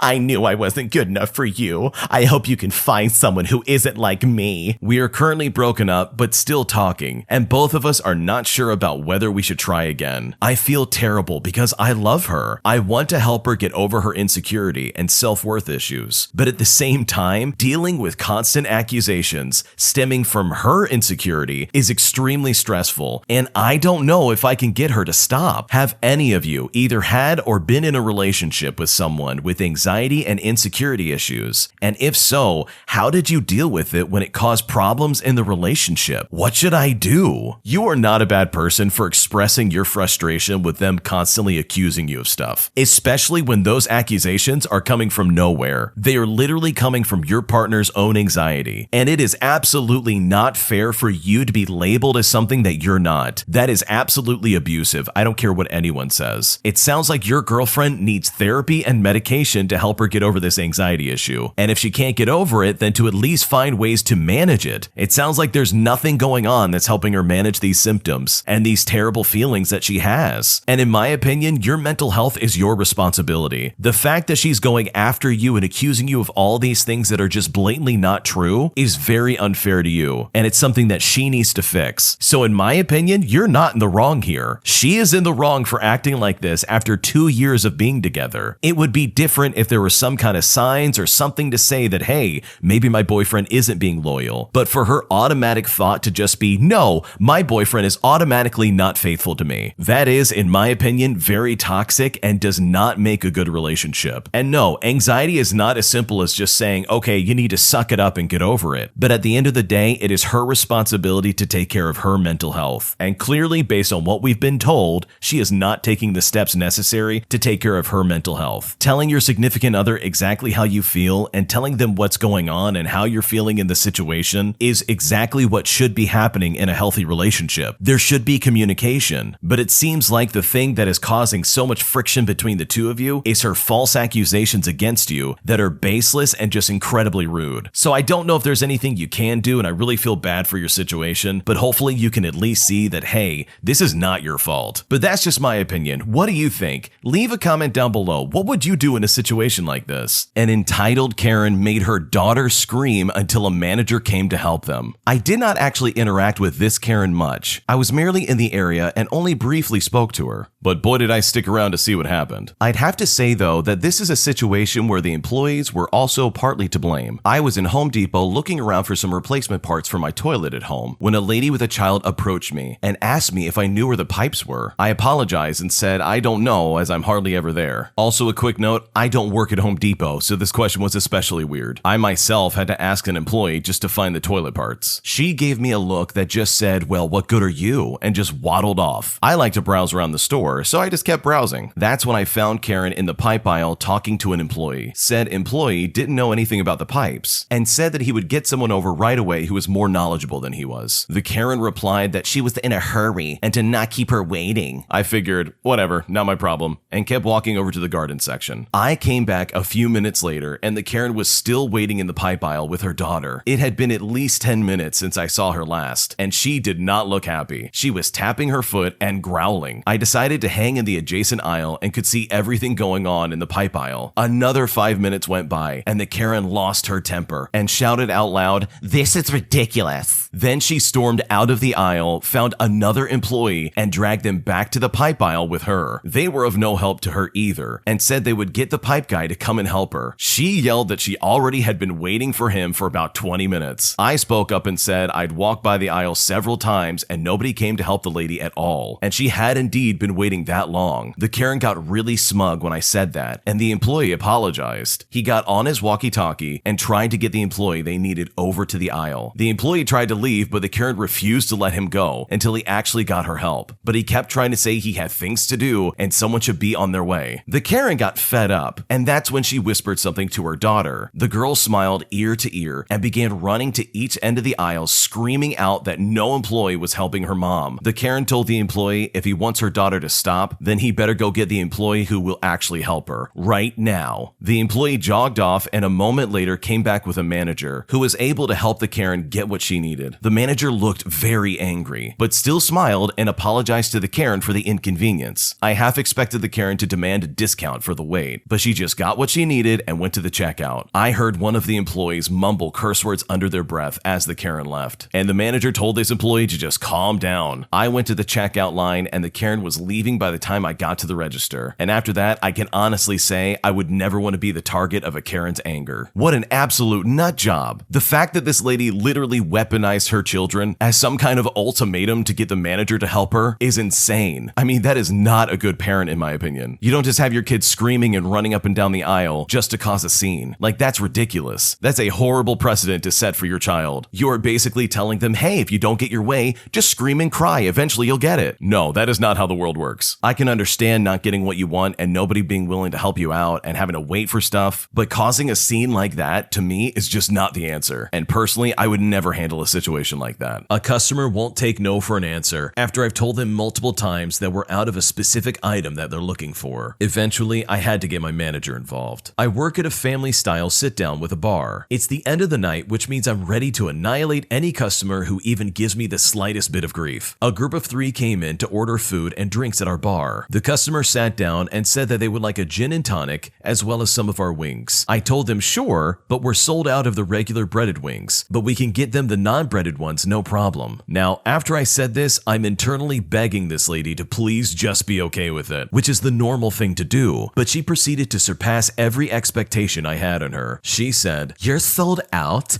Geez, how busy have you guys been tonight? That isn't fair for your paying customers." After she said that, I was resisting the urge to explain to her that every customer is a paying customer. I try to smooth things over, so I say, "Yeah, it's been a super busy night, but we still have the classic ones available. Can I get some of those started for you?" She then says, "I'm actually wondering if you could do something for me. Because you're sold out of the breaded ones, can I have the classic ones in all flats and half off? I think that's only fair seeing as you're sold out." My jaw dropped internally. I said, "Ma'am, I'm sorry. I don't think I can do that for you with the flats. I'm happy to get the wings started and I can't take any money off, unfortunately. We're just sold out of the other ones, but I'm more than happy to give you the replacement." She says, No, I don't think you understand what I'm asking for.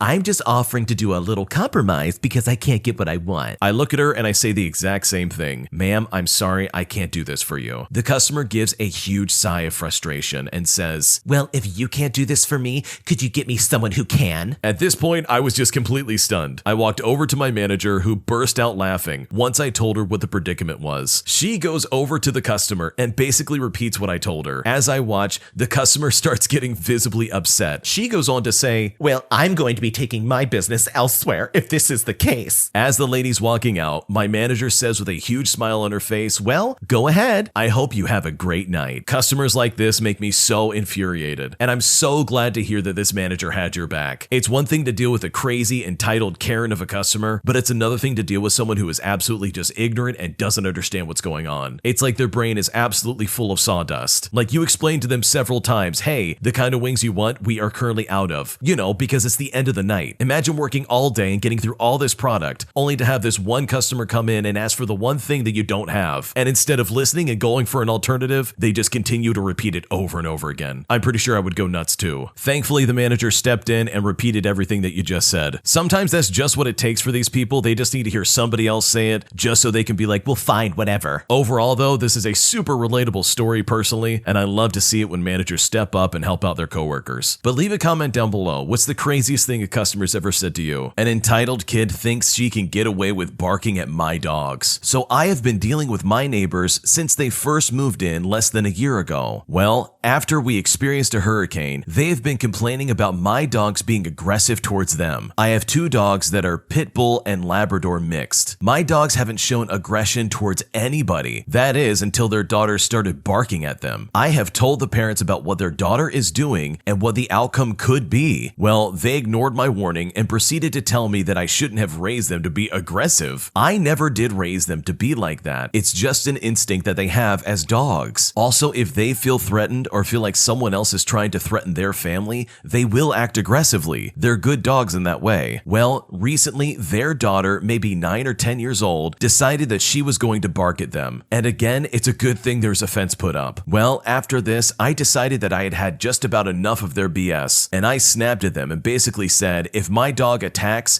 because your stupid daughter keeps barking at this dog, even after we've warned you multiple times to tell her to stop, I don't want to see the medical bills. At this point, my dad came out to see what the yelling was, and if he didn't step in, I would have kept going. My dad was absolutely furious at the neighbors for letting their daughter bark at my dogs just to antagonize him. I'm a big fan of the phrase, if you play stupid games, you're going to win stupid prizes. And what's going to be the stupid prize? One day those dogs are going to hop that fence and bite that little girl. I don't think they're aggressive dogs in the slightest, but if you get in any dog's face and start barking at them and act threatening, they're going to bark back and they're going to freak out. And not only that, they'll become accustomed to that behavior anytime they see you. It's not smart. Like, why would you provoke an animal like that? It's just not a smart thing to do to any animal that you see. It doesn't matter if they have an owner or not. Those dogs could seriously hurt that little girl. These owners were just doing what they thought was best to tell them, hey, your daughter needs to stop doing this to our dog. And no, they did not raise those dogs to be aggressive. They're probably only saying that because the dogs have pit bull mix in them, which, by the way, if you raise dogs right, they won't be aggressive. It's more of the fact that these people feel it's okay for their daughter to step in and act like a complete idiot, and then try to claim, oh no, it's the dog's fault for getting upset and barking. But the dog wouldn't be freaking out and getting angry if your daughter wasn't barking in the dog's face. Seems like they're putting one foot before the other without realizing that the other foot is what's tripping them up. Overall though, hopefully these people get this worked out, and hopefully these terrible neighbors come to their senses and realize, hey, our daughter's doing a terrible thing and we need to own up to that, because otherwise someone might get hurt. My best friend's boyfriend feels threatened by my husband, and I'm not sure what to do about it. I've been searching online for advice on this situation just like mine, but I can't find it anywhere, so here goes nothing. My best friend has constantly been bringing up the fact that her boyfriend doesn't like my husband. We have been together for 11 years and married for 4 of those years, and my best friend has been around our entire relationship. At first I was confused because my husband and her have always gotten along fine. Nothing has ever happened between them, and I felt bad for my husband because he has always enjoyed her company, and now he feels weird. She has been consistently bringing it up, and it's gotten under both my husband and I's skin. She has even gone as far as to say that her husband isn't worried about her being around my husband, but is worried about my husband being around her, which I feel like diminishes my relationship. I also feel like she weaponizes my husband and makes situations out of things that aren't real. We recently all went to a funeral together, minus her boyfriend, and she didn't tell her boyfriend my husband was coming. When her boyfriend asked who was there, she listed everyone and then my husband last, instead of listing us together like the couple we are. Her boyfriend was super upset that my husband came. It just didn't make any sense. Another time, I had a surprise birthday party for my husband's birthday, and I invited her and her boyfriend, but she didn't bring him, and that was an issue. Same with the concert, she again chose not to bring him, even though I bought a ticket for him. I asked her the last time she brought it up why she is weaponizing my husband and why her boyfriend doesn't come to things he's invited to if he's so concerned, and she said she should be allowed to do things without him. The whole situation feels really immature, and I feel like my 11-year relationship is being disrespected. Am I misreading the situation, or does it seem like she is using my husband just to upset her boyfriend? What should I do? It sounds like the boyfriend of the other relationship is really weird. And also this lady is really weird that's weaponizing her husband. Like, why would you make it seem like her husband's such a bad guy? Reading through this, I realized that they never gave a solid reason as to why she doesn't like him, as well as why her boyfriend doesn't like him. Like, the entire situation is just weird. Is it a case where these people are just super jealous and super not trusting of the other person? I mean, it doesn't seem like there's a situation here that's been explained where the husband is in some way coming on to this other lady, or has in any way been creepy or weird with her. So it seems like this fear is just kind of out of nowhere. It doesn't make complete sense, to be honest. Like, why would you villainize someone if they've never done anything? It sounds like to me that this is just a really bad case of jealousy that could very easily be fixed if these people would just talk, which I don't think they want to do for some reason. I mean, how can you you consider yourself a friend if you're not making even an attempt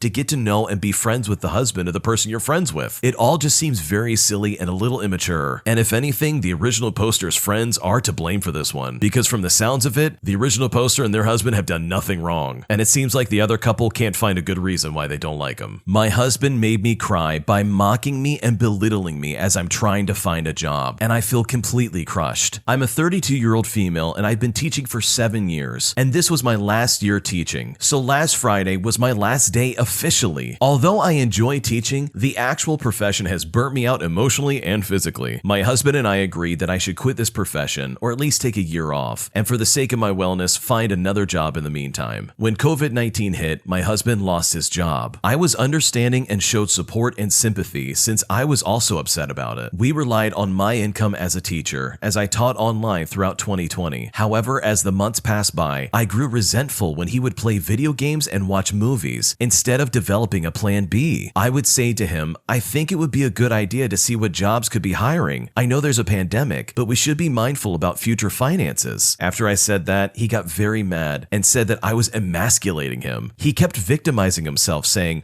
"We're in a pandemic, my hands are tied," stuff along those lines. My intention was not to hurt him. I just wanted to voice my concern before I would start getting resentful. Fast forward to June of 2022. I have been dedicating a lot of time to applying to jobs since Friday. I'm also pursuing my master's degree virtually. A weird habit I have observed from my husband is whenever he sees me on another website besides my college classes or job search sites, he says I'm wasting my time. Well, today I was online searching for jobs. He asked me, "What are you doing in the computer?" And so I told him what I was doing. He then replies, "I could be really petty right now." Then he said I better hurry up and find a job soon. When he said that, I looked confused. Then he told me to wipe that dumb look off my face and said, "That's how you spoke to me when I was jobless during the pandemic." He said some more hurtful comments and I started to cry. As I was crying, I shut my laptop. He came over to my computer and opened it back up and said, "You're not going to get a job when the computer is closed like that." I had to walk away and get some space. I cried so much and I hate crying. After he said that, I didn't recognize him. It felt like he just wanted to hurt me or to get back at me for telling him to get a job during the pandemic. What hurt me the most is how he spoke to me and how annoyed he was that I was crying. He said to me, "Why are you crying?" Really? I couldn't go cry when you told me that. I just had to suck it up and find a job. Like, where's this hostility coming from? I honestly don't know what to do. I was in a great mood today. I was feeling motivated, and his comments really brought me down. What should I do? It sounds like your husband absolutely was waiting for the right time to try to hurt you. And worst of all, based on what you're describing, it sounds like he really got a lot of fun out of making you feel like garbage. I mean, what a terrible human being. Like, he seriously waited for the right moment just to spit this venom in your face. Like, literally just waiting. I'm sure he felt terrible for not having a job during the pandemic, but in no way, shape, or form is it okay to turn around and treat your partner like that. I mean, a little bit of communication would have helped resolve this right away. If he had simply asked, "Hey, why did you talk to me like that when I didn't have a job?" You could then explain your point of view, and then both of you could come to some kind of understanding. But instead, genuinely, I think he just wanted to be cruel and really mean to you. He probably wanted you to feel as bad as he felt when he didn't have a job, even though he couldn't express his feelings, which is not your problem, by the way. Really nasty stuff, and I'm so sorry you're going through that. And these two situations are so different. He lost his job while you're trying to look for a job. When he didn't have a job, you were supporting him while he was playing games, as well as looking at movies instead of looking for a job. You are actively looking for a job. You've bettered your future, and you're going to get your master's degree. That is light years different, in my opinion, compared to what your husband did. Like, your husband flip-flopped. At first, he was supportive of you quitting being a teacher, but then when you try and find other jobs when you have a master's degree, suddenly he just starts throwing around these toxic comments. It's really gross, it's really disgusting,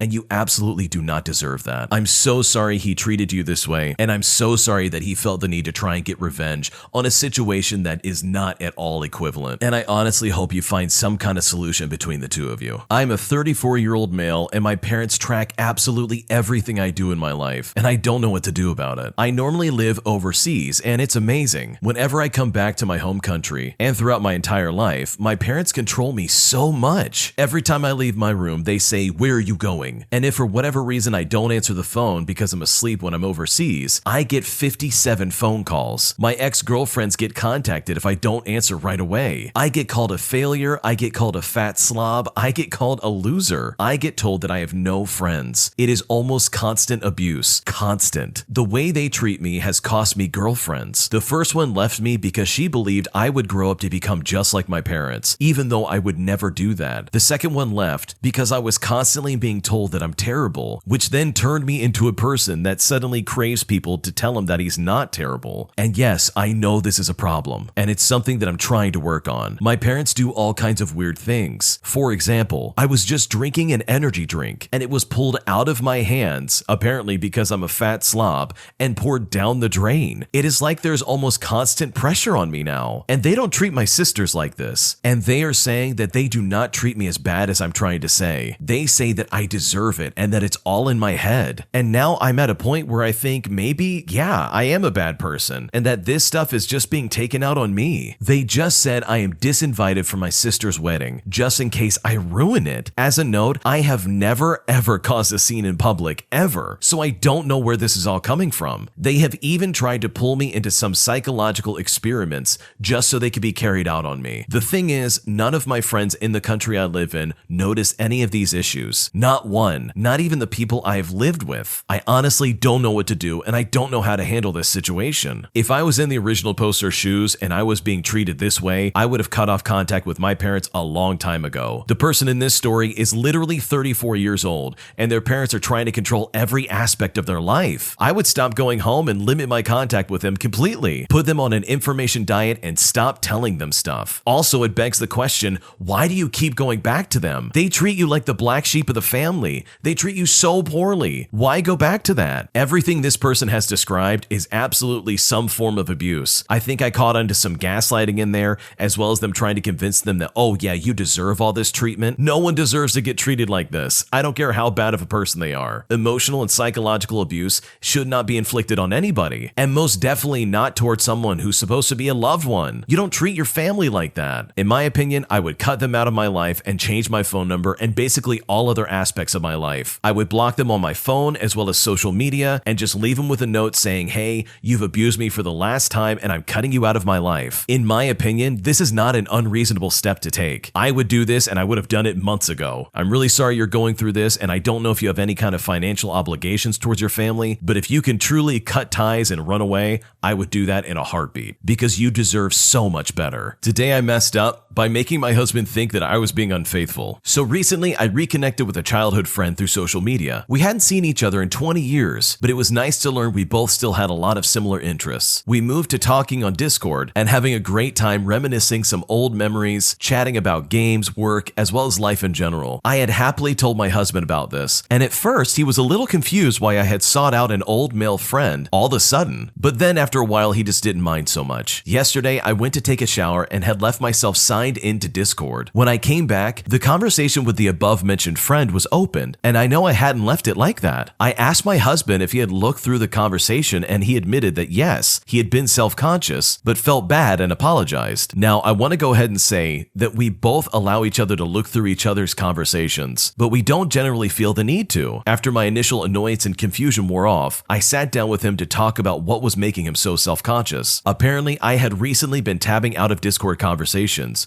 when he walked into the room. I'm often on my computer doing artwork, so he comes in sometimes and just sits in here with me. Now, I have some minor OCD tendencies, and one of them is that I don't like having one Discord conversation open. I always need to switch back to the Friends tab. There's no reason for this, it's just an organizational thing. But it had looked like I was trying to hide things when he was by coincidence walking in just as I was switching. Next, he would see notifications ping on my taskbar that I was never answering. I had recently joined a Discord server for a gaming group, and every few minutes there's notifications going off letting me know about a boss spawn in a game. It got to the point where I just stopped bothering to check if I don't hear the sound of someone directly messaging me on Discord. But to him, it looked like I was avoiding opening Discord while he was in the room. It's all been sorted out now, and I find the whole situation a bit funny. That is definitely a funny situation to be in. That guy probably thought he was losing his mind. He was looking at all the clues and he's like, oh no, she's not being faithful. But it's really good that this is a happy ending and that this couple was able to figure it out, because because I've read enough nightmare stories to know that this could have gone south in a very serious way. An entitled store owner tries to blame me for his shop going out of business. So I've been building PCs since about 2009, mostly for myself, but I've built a bunch for friends over the years. So my friend's PC stopped working due to his power supply breaking. He had bought a pre-built computer from a company, but they didn't offer that particular model anymore, and trying to get a replacement power supply unit from them was more trouble than it was worth. So I went to the PC shop downtown.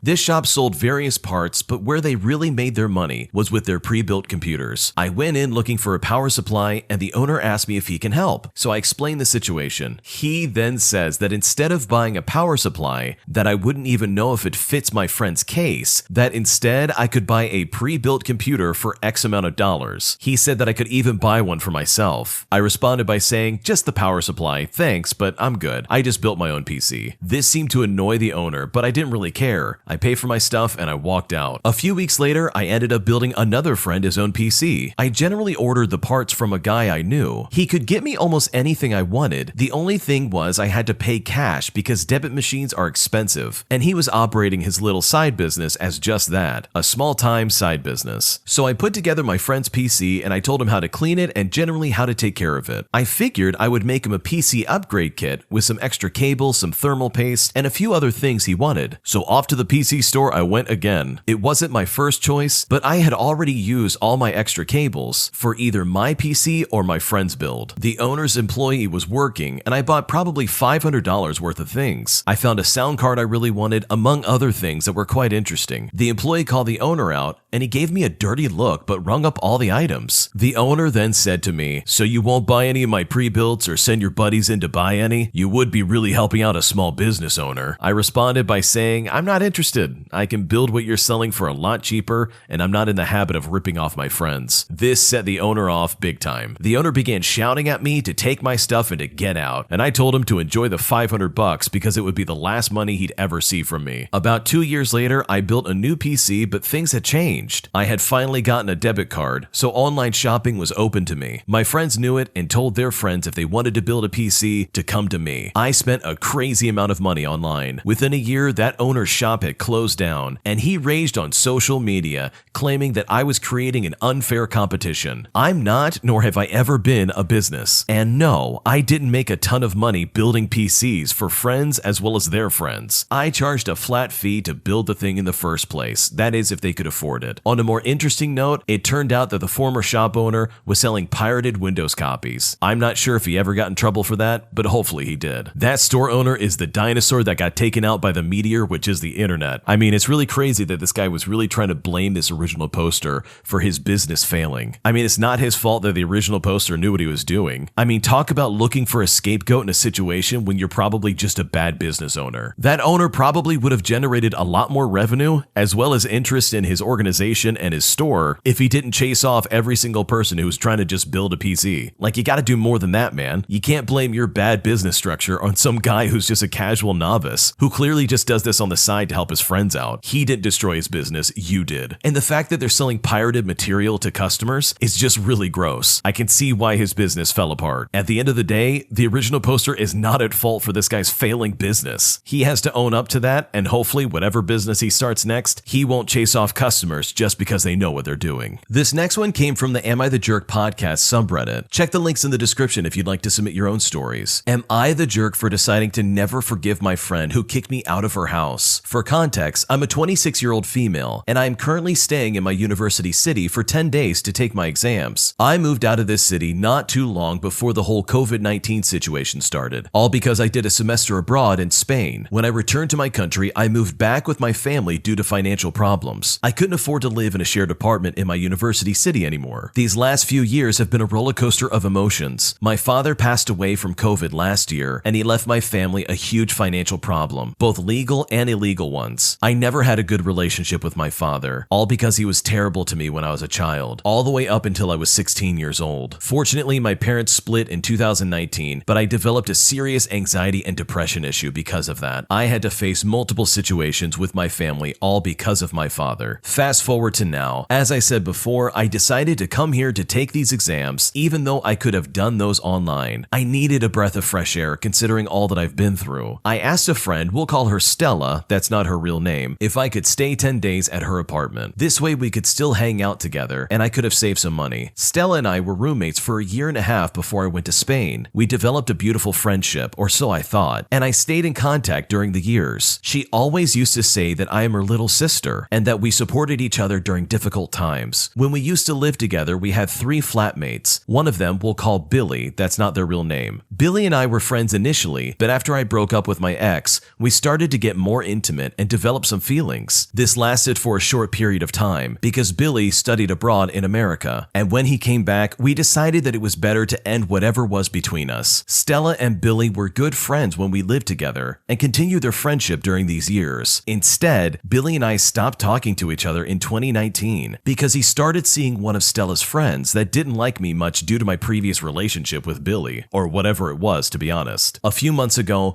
Billy ended the relationship with Stella's friend after he caught her cheating on him. So he started reaching out to me via Instagram, and we had brief conversations, just talking about stupid things and mainly just sending memes to each other. Short after I arrived at the city of my university, Billy contacted Stella and asked her if she could host him at her house for one night so the 3 of us could hang out like we used to do when we were all flatmates. Last Friday, I took an exam and it went really bad, so I was already in a sad mood. On Saturday morning, Billy arrived at Stella's apartment, and it was kind of an awkward situation at the beginning, but after a few hours, everyone was pretty cool. We decided to go for a walk and we had lunch together. At 2:30 in the afternoon, I went to Stella's apartment because I had a meeting with a student for a volunteering program. After my meeting, I decided to stay at Stella's apartment because I didn't feel good and I was feeling very nauseous. During the afternoon, Stella's boyfriend joined them and they came back to the apartment at around 8 o'clock in the evening. Stella's boyfriend gave me the impression that he was some kind of weird, manipulative guy, but I still decided to give him a chance because he is Stella's boyfriend. The 4 of us went to dinner and we stayed at the restaurant approximately 3 hours due to a problem with the orders. Later on, we decided to reach another of Stella's friends and her boyfriend, whom I know, but I don't have a particular relationship with them. I know only the list of supposed bad things this girl has done to Stella because she would often call me to vent. This girl and her boyfriend were at the bar with their work colleagues, around 10 to 12 people I have never met before that didn't really introduce themselves, and it wasn't really a problem. So me and Billy decided to go inside to get a drink because we didn't want to wait for the waiter outside. When we got our drinks, we started talking. It was the first time during the day that we really had a chance to talk, especially after not talking to each other for almost 3 years. And honestly, we had so much to tell each other. After 15 minutes inside, Stella entered the bar and asked us why we were staying in the bar. She asked this question in a very annoyed way and replied that we were talking about our experience during the last few years. After another 15 minutes, we went outside and joined the others, but Stella was only talking to her friend. Her boyfriend didn't even want to talk to me either. I was a little upset, so I asked Billy if he wanted to go get another beer in a cheap store not too far from the bar. He said okay, and we asked Stella if she wanted to come with us, but she said no. So Billy and I went to get some drinks, and after the previous drinks and shots we had at the other bar, we were pretty much under the influence, if you know what I mean. So we started walking to another place to get some more drinks, and we totally lost track of time. At 2 in the morning, Billy sees a text from Stella, and this text was sent at around 12 o'clock at night, where she was asking if everything was okay and where we had been. We replied in a very drunk way that we lost track of time and that we would return to the apartment shortly. The first weird thing is that she didn't call us when she was going home, so we didn't know she had left. We managed to get home at about 4 in the morning. Stella had to wake up to let us in because there weren't any spare keys. So once we got in, Billy and I slept together on the air mattress. We only slept. We didn't do anything else. The following morning, I woke up with a text from Stella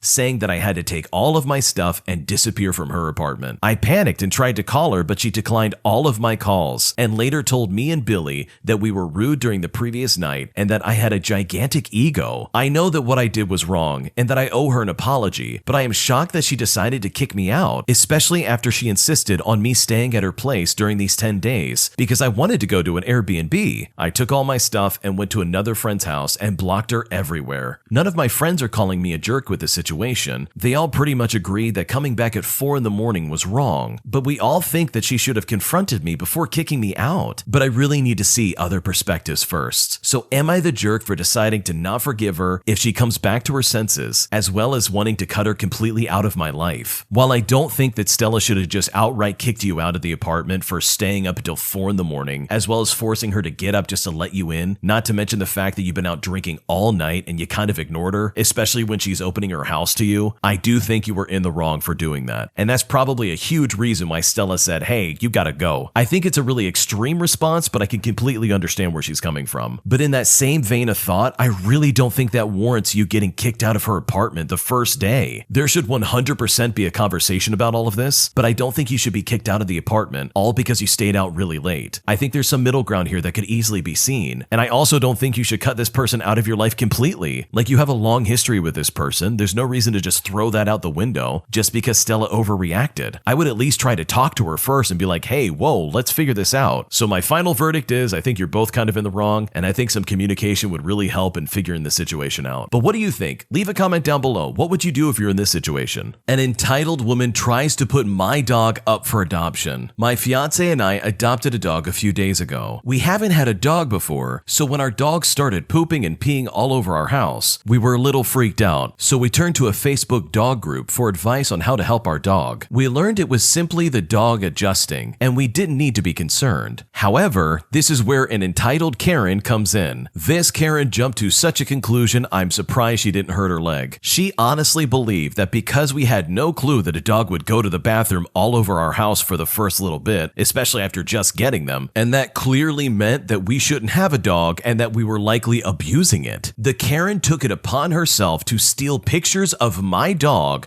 from my Facebook account to then literally put her up for adoption, sharing my user to random people looking for a dog. When we told her to get lost, she threatened to tell the rescue facility that we got our dog from that we were abusing the dog, and that she would then call future rescue facilities that we might contact just to warn them about us. She then made several posts about how we abuse our dog despite not even knowing us and never talking to us outside this situation. Thankfully though, we reported her to Facebook, and hopefully we never have to hear from them again. What a crazy situation. Imagine going on Facebook just to try and get advice on this new dog that you have no experience with, only to have some psychopath try to be like, you clearly are treating this dog wrong. Let me put it up for adoption for you. Like, what kind of nut job would just jump in and interject themselves into someone else's life and then pretend like it's the other person's fault for just being so weird and toxic? Like, what a complete freak. But honestly, two people can play at that game, because now's the time where they could have easily taken her account and posted it everywhere, stolen pictures of her, and started to make up weird rumors about her. All jokes aside though, this is really weird behavior. You don't just do that to someone else's dog, especially when you've never met them. Hopefully they figured out how to better handle their new dog, and hopefully they never have to deal with this crazy Karen ever again. I found out my mom is cheating on my dad, and I don't know what to do. Growing up, I received a lot of love and affection from both of my parents. Family has always been my weakness. Anything bad involving my family, I always feel most stressed out and the most anxious. My parents are always fighting, and it became a normal thing in my life. Everything was going great until I found out that my mom is cheating on my dad. I first found out in early 2020, and I was 14 years old at the time. My mom picked me up from school as always. She was waiting for me inside the car, and she was on a call. I got in the car and sat in the passenger seat at the back,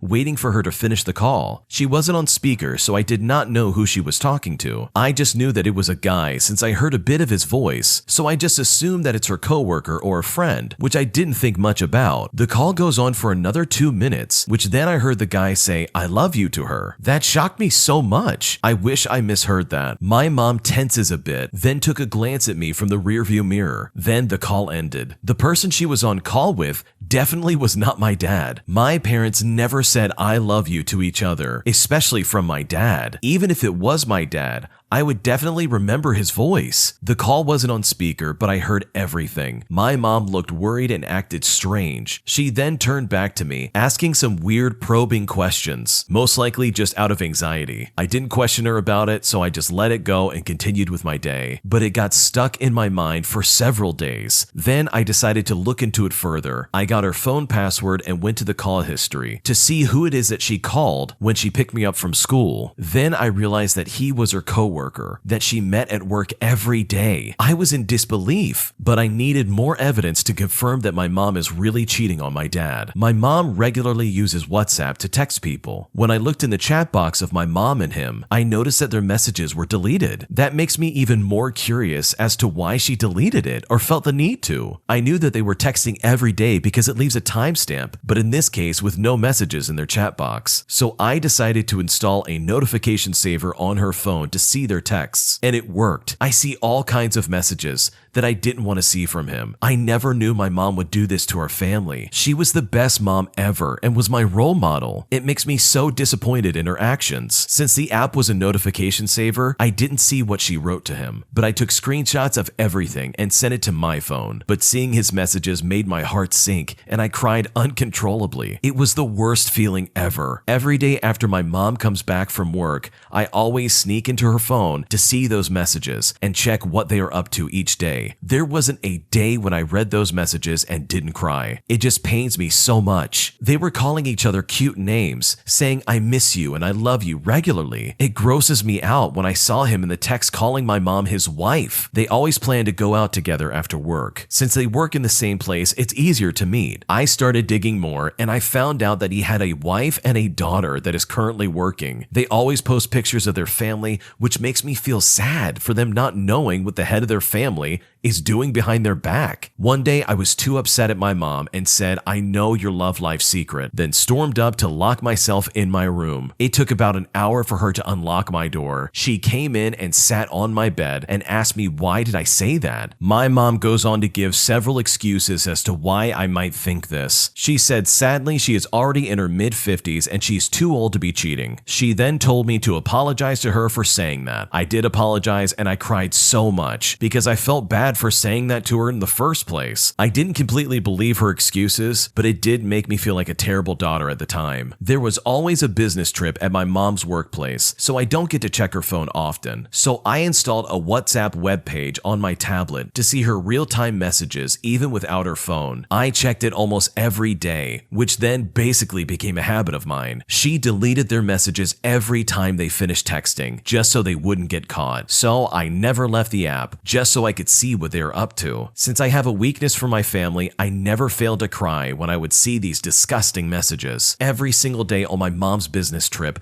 at midnight he always texts my mom asking for her room number and asking her to open the door. And of course she went to open the door, or else she would have declined him or refused to tell her room number on text. Only God knows what was going on inside that room. I didn't know what to do, so I kept calling her until she picked up. She picked up after 6 calls and got mad at me. She said that I was supposed to be sleeping and said I was disturbing her sleep since she was too tired from work. She then proceeds to turn off the internet for me. I was at my lowest point that time. I felt miserable. I do not know what else to do to stop them, and I cried myself to sleep. Her business trips go on for a week. And it happens every day. The same text conversations, the same response. There were many business trips that my mom went on this year since COVID in our country has gotten so much better. She is currently on a business trip right now. He picked her up at my house 3 days ago. I knew this because I read their chat from the night before my mom's trip. She told him to not come out of the car, she being afraid that my dad or me might see him. My mom was acting super suspicious, telling me to just stay in the house and to go back to sleep instead of sending her off into the car. I really wanted to see his face, so I said it was okay, I'm not sleepy anymore. She then yelled at me and closed the front door at my face. This put me in a melancholy mood until now. I didn't bother texting her or calling her, even though I knew that guy was in her room every night. I was too mad at her. I still check her messages through my tablet regularly. I can truthfully say that this completely destroys my mental health. I just wish she would come back home safely from her trip. I still love her very much, regardless of her actions. I never wanted to tell my dad about any of this. I don't want my family to be separated. The thought of them getting a divorce completely destroys me. I can never let that happen. There were times that I wanted to tell my dad about it, but I was afraid that it's just gonna hurt him. I know that my dad deserves to know everything about this, but the relationship between my parents was already pretty bad. They sleep in different rooms and got into a fight every day. I don't want their relationship to get any worse than this. I did try to give hints to my father several times, but I don't think he's getting it. My mom is the best mother for me and always will be, but she is the worst wife to my dad. I feel guilty and sad for my dad every time I see him. I feel so bad for him that I can't even look at him directly in the face or else I'll cry. He is such a good person and doesn't deserve any of this happening. I think the reason that leads my mom to have an affair is that my dad wasn't a romantic person at all. He doesn't buy flowers or give anything to her, not even on their anniversary or her birthday at all. I've never seen them kiss before in my entire life. I have no idea how long my mom has been with her coworker, but I am sure that it's been more than 5 years. Ever since I found out about the affair at the start of 2020 until now, I still hold my anger towards her, but I do not have the courage to tell my dad about it. My family is everything to me. I would rather cease to exist than see my family get separated. I have a little brother that I care about so much. I knew telling my dad would affect his life,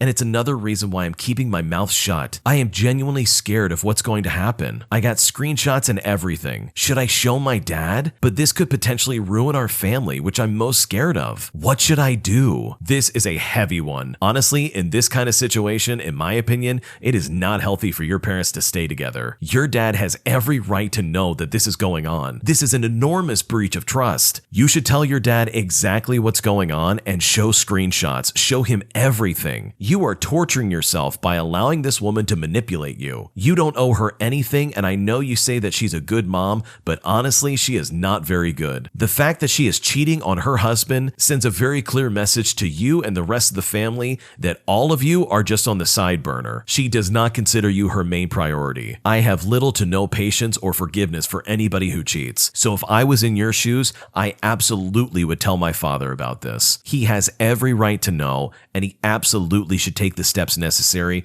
to get you as well as your little brother away from her. And you have years of proof in front of you. I know it may seem scary, but this is honestly the right thing to do. But that's just me. What would you do if you were in this situation? Leave a comment down below. We'd love to read it. An entitled dad loses his mind and makes a scene at a movie theater, all because he didn't get what he wants. And because of his actions, he got kicked out of the theater. I work at a movie theater, and the other day there was a father and his kid coming to see the new Jurassic World Dominion movie. They were in line for concessions, asking to purchase the limited edition popcorn bucket we advertised for the movie. So they walk up to the concession stand, I take their order and confirm that they want 2 regular popcorns and 2 medium drinks. The dad chimes in and says, "Yeah, but I have one question. My son saw this popcorn bucket being advertised along the movie. Do you guys still have any?" I looked up and I told him, "Unfortunately, we sold out on opening night, and we aren't expecting to get any more." I then apologized for the inconvenience because I know some customers like to have these buckets. He then says, "Well, what about the one behind you? Can we have that one instead?" The one he was referring to was a display, so I told him, "No sir, that's not for sale." This guy starts screaming and yelling. He says, "That's ridiculous.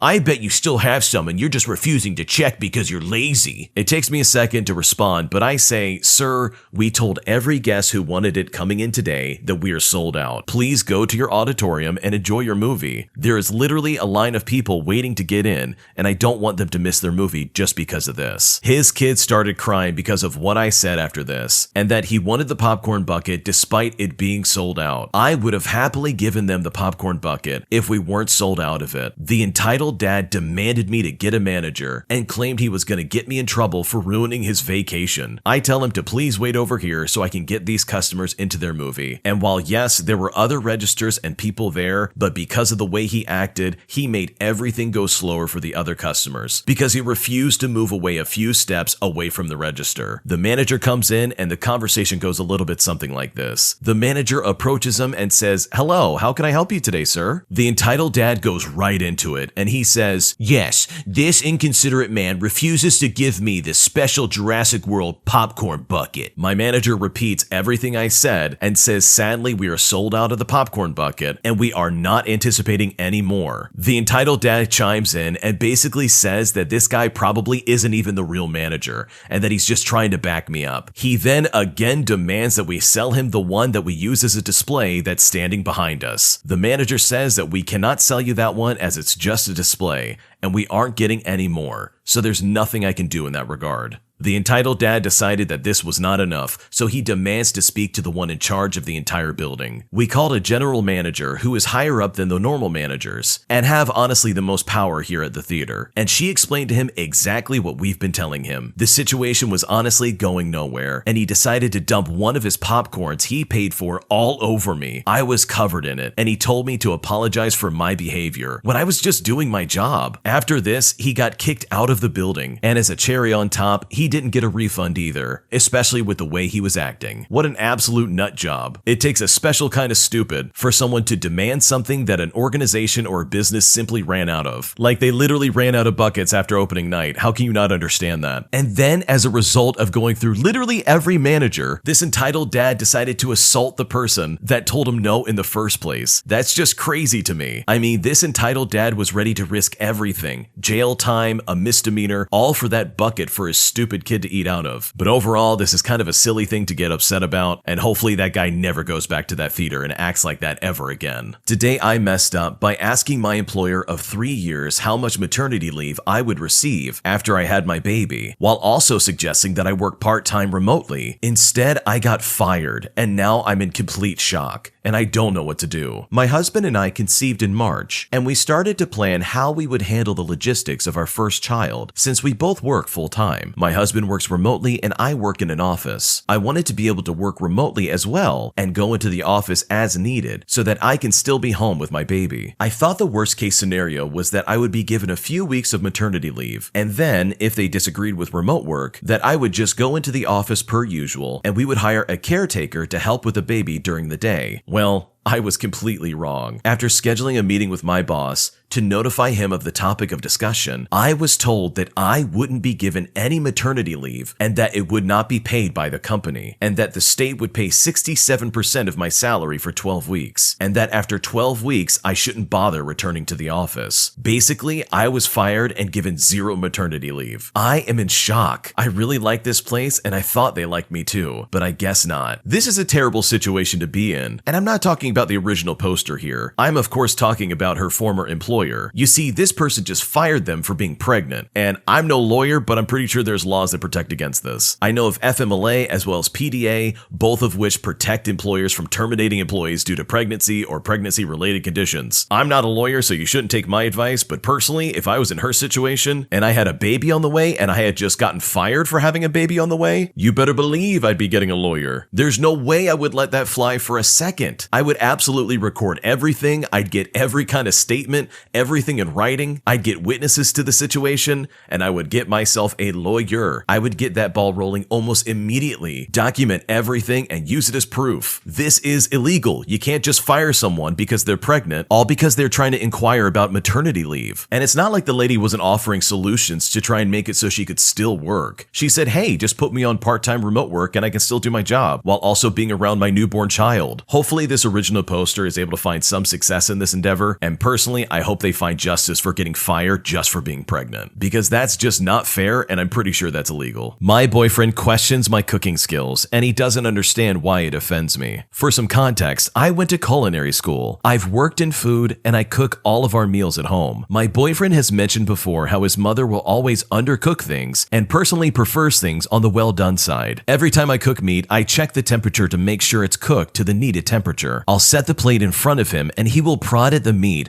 pull it apart, and inspect it. He then will say that it's raw and start saying that it should be a specific color to be cooked. I've explained to him that dark meat chicken will always have a hue to it, but he disagrees. He will refuse to eat it and always ask me to cook it more. If I refuse because I think it will ruin it, he will go slap all of his food in a hot pan and burn it to a crisp. He even does it with eggs. If I scramble eggs or fry them, if the yolk isn't that overcooked gray, he won't eat it. It's incredibly frustrating. Today I cooked chicken wings. I grilled them on our stovetop grill and then stuck them in the oven and even added 10 additional minutes. We start eating and he starts pulling a wing apart and inspecting it. He sets it down and ate all of his sides. He then mentions that if the bone is that color, it means that it's raw apparently. I got a little upset and said, I checked the temperature. I cooked it longer. Do I need to burn it to a crisp for you? He said that I was getting too offended, so I took his wings and I put them on the stove and burnt them completely black. I gave it to him and he said it was perfect. I was irritated because I had just bought a new spice blend and wanted to make a specific recipe, and now it's just completely burnt. He told me you shouldn't get so offended that I don't want food poisoning. I then asked him if I've ever given him food poisoning, and he said no. I then told him that it feels like he doesn't trust my integrity as a chef to cook food properly, and I do find it offensive that he is always questioning my ability to properly cook. I just don't know what I should do. I'm honestly unsure of how to show him that the things he's saying and the way he says it is really hurting my feelings, as well as ensure to him that I am properly cooking his food. He's angry with me for getting mad at him for wanting his chicken cooked longer. How can I make him see he's being an immature, picky child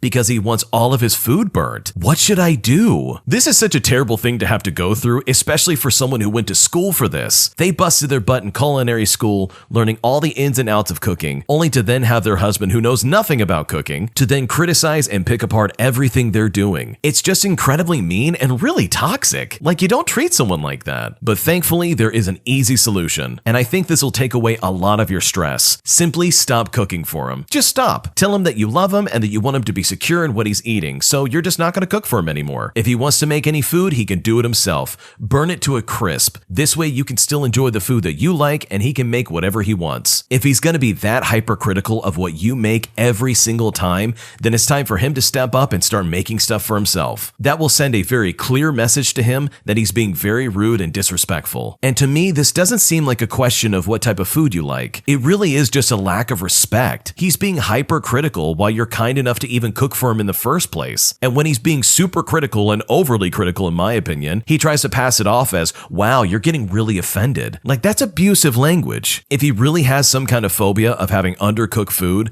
then he can cook for himself. That's my personal opinion on this matter. So stop cooking for him and only cook for yourself. That way he can enjoy his food how he wants, and you can absolutely enjoy what I'm sure is the delicious meals that you cook every day. My girlfriend is jealous of my friendship with another woman, and I don't know what to do about it. So I have a girlfriend by the name of Diana. This is not her real name, and we have been together for 8 years since our senior year of college. We moved in together after 3 years at the age of 25. After college, I applied for and got an amazing job at a company that I had no right getting, which I'm still at to this day. I want to emphasize that I really shouldn't have gotten my current job. Like, the other candidates were coming in with prior experience, references, and master degrees. Meanwhile, I came in with a bachelor's degree, a cocky attitude, and a nice smile. Apparently, it came down to the fact that they could pay me less, and that I had some interesting ideas, and that I nailed the interview. This is all relevant later, by the way. Anyway, I've since been promoted and added to an absolutely amazing team of coworkers. We're among the most productive in the entire company, and have the most amazing camaraderie. We're like family, to be honest. We have a bi-weekly happy hour, we are all really cool with each other's significant others, and we regularly do group activities outside of work. One day, about 4 years ago, a new woman was added to our team, who I will call Sarah. This is also not her real name. Sarah is an instant fit into our team. She gets our sense of humor, she's a total team player, and she's a beast at her job. Initially, the vibe between me and Sarah were a little weird. I'm a very shy person by nature, and I'm not really one to initiate conversation. Until one day at happy hour, she sat with me alone and told me that I don't have to be nervous around her. From there, we became fast friends. I found out she's a huge nerd like I am, and she loves to cosplay. The day Sarah was introduced to us, I told Diana that we had a new addition to our team and that it was a woman. Me and Diana have an inside joke where if we mention that we meet new people, we ask if they're hot, guy or girl, and we answer truthfully. Obviously, she asked me if she's hot, and I say, yeah, kinda, and we kinda leave it at that. However, things started to go downhill 6 months after Sarah joined the team. We had a group bowling session where our significant others were invited, and that's when Diana met Sarah for the first time. They were cordial, and from what I can tell, they both had a good conversation. What they talked about, I couldn't tell you. I was way too focused on the game. However, on our way home, Diana was very upset with me. She said that Sarah wasn't just kinda hot, she was smoking hot, and that she was flirting with me the entire evening. I couldn't believe what she was telling me. I legitimately stared at her like she had 3 heads, while she's sitting there completely pissed off at me. Now, Sarah is a very attractive woman. To paint you a picture, she's blonde, she's tall, and she's really into fitness. So she is muscular with a six-pack. In fact, she gets mistaken for an Instagram model quite often. This isn't me checking her out, by the way. This is just me showing you that I'm not blind. She's also a shameless flirt and an extrovert. She knows how to get what she wants just through her words and eye contact. This helps us out tremendously at work, as we send her to close deals. In fact, she's been fast-tracked for a management position because she's so good at her job. Anyway, Diana says that she doesn't expect me to notice because apparently men are clueless, but her body language and the way she looked at me and that she kept on touching me indicated that she was flirting with me. Also, apparently she laughed at everything I said. I told her that she was insane, and that's just how Sarah is. She is very flirty and she's just very touchy. She She insisted that she noticed the difference between my other male team members and me and said there was a huge difference. I'll spare you the details of the rest of the argument, but I assured her that Sarah didn't like me. As time went on, me and Sarah became really close friends. Much to the chagrin of Diana, we developed the chemistry only best friends could have, and we started to do more solo stuff from the team, like going to conventions, seeing movies, and even working out. She even started calling me her work husband. To try and be more mindful of Diana's feelings, I set up healthy boundaries between her and me, and made sure that she knew that we were just friends, and that I would keep my girlfriend in the loop on everything we did. In addition, we would invite her along as well when possible. She laughed at me and said that I didn't even have to mention it. We were just close friends. Diana was always invited to go along with us when we hung out, but she turned it down because the activities never interested her. Over time, however, I realized that hanging out with Sarah was making her upset, so I cut down the number of times we would hang out solo and spent more time with her. Sarah would get upset too, but she understood, saying that, well, I'd be mad too if I were her. Eventually, a few months before the pandemic, me and Sarah were best friends in all but name. We had insane chemistry and the team joked that we should just hook up because we look cute together. I shut it down immediately, but Sarah, being the idiot that she was, leaned into it and told everyone that we were work married and gave me a sarcastic hug. I jokingly said that while our work relationship was toxic and that while she was married to me, I was single. Everyone, especially Sarah, laughed and we carried on, but still, I never thought of Sarah in a romantic way. I was and am still madly in love with Diana because she's the love of my life. Meanwhile, Diana isn't happy with our relationship, but since I'm keeping her in the loop and spending time with her, she doesn't complain. Then the pandemic hits and we are in lockdown. And Diana is noticeably happier since I won't be around Sarah for the foreseeable future. She even told me this herself. In order to promote some normalcy, the team decided to do a bi-weekly happy hour from home. However, Sarah demands that me and her have a best friend lunch Zoom date once a week. I don't see much of a reason not to do it, but I clear it first with Diana. She got upset right away and told me absolutely not. We proceeded to have a long argument where she told me that she thinks that Sarah's trying to steal me away from her and that I liked her more than my wife. This wasn't true. She just felt that way because me and Sarah had a lot of common interests and hobbies, aka the nerd stuff. Me and Diana don't have many common interests, but we have a strong relationship built on love and trust. I put my foot down and I tell her that the jealousy of Sarah has got to stop. She's my friend and that's where it stays. I've kept her in the loop on everything and offered both my phone, my one from work, as well as my personal one as proof that everything is platonic. I even point out that she has male friends who she hangs out with solo as well. Diana says that she does trust me, but it's just Sarah that she doesn't trust. That I just don't see things everyone else is seeing. I tell her that we just have similar personalities, that Sarah isn't attracted to me because I'm not her type, and that she has met her boyfriend in the past. And yes, Sarah did have a boyfriend of a year at the time. In fact, we had a few dinners together, as well as went on hikes and biking sessions all together. In fact, he loved that me and Sarah were just good friends. The argument ended with me making sure she knew that me and Sarah were just friends overall, and that I'm in love with only her. Fast forward to last summer, and our work is asking us to do a hybrid work from home as well as in-office experience, and Sarah practically begs me to come back at the same time as her. In addition, me and Sarah get added on to a special project, which would mean we'd spend a lot of late hours together on Zoom as well as in the office. Diana was furious, but knew that this was for work and not for pleasure. Diana would hang around my home office while on Zoom sessions with Sarah, and pop in when she heard me laughing. It got annoying, but I learned to deal with it. At the end of the summer, our project was completed, and we were able to go back to our normal hours. One day after work, I walked into a surprise birthday party for me, and it was something that Sarah had organized with our team members at our favorite bar. Diana saw the post on Snapchat, and she was incredibly upset because in one of the snaps, Sarah gave me a peck on the cheek, and in the other one, she called me her work husband. I told her it was just an inside joke at the office, but she wasn't having it. I then asked her if she was jealous of Sarah, and she said that yes, she made her feel insecure. She said, "Yeah, I'm insecure. My boyfriend has better chemistry with a tall, blonde, gorgeous, younger woman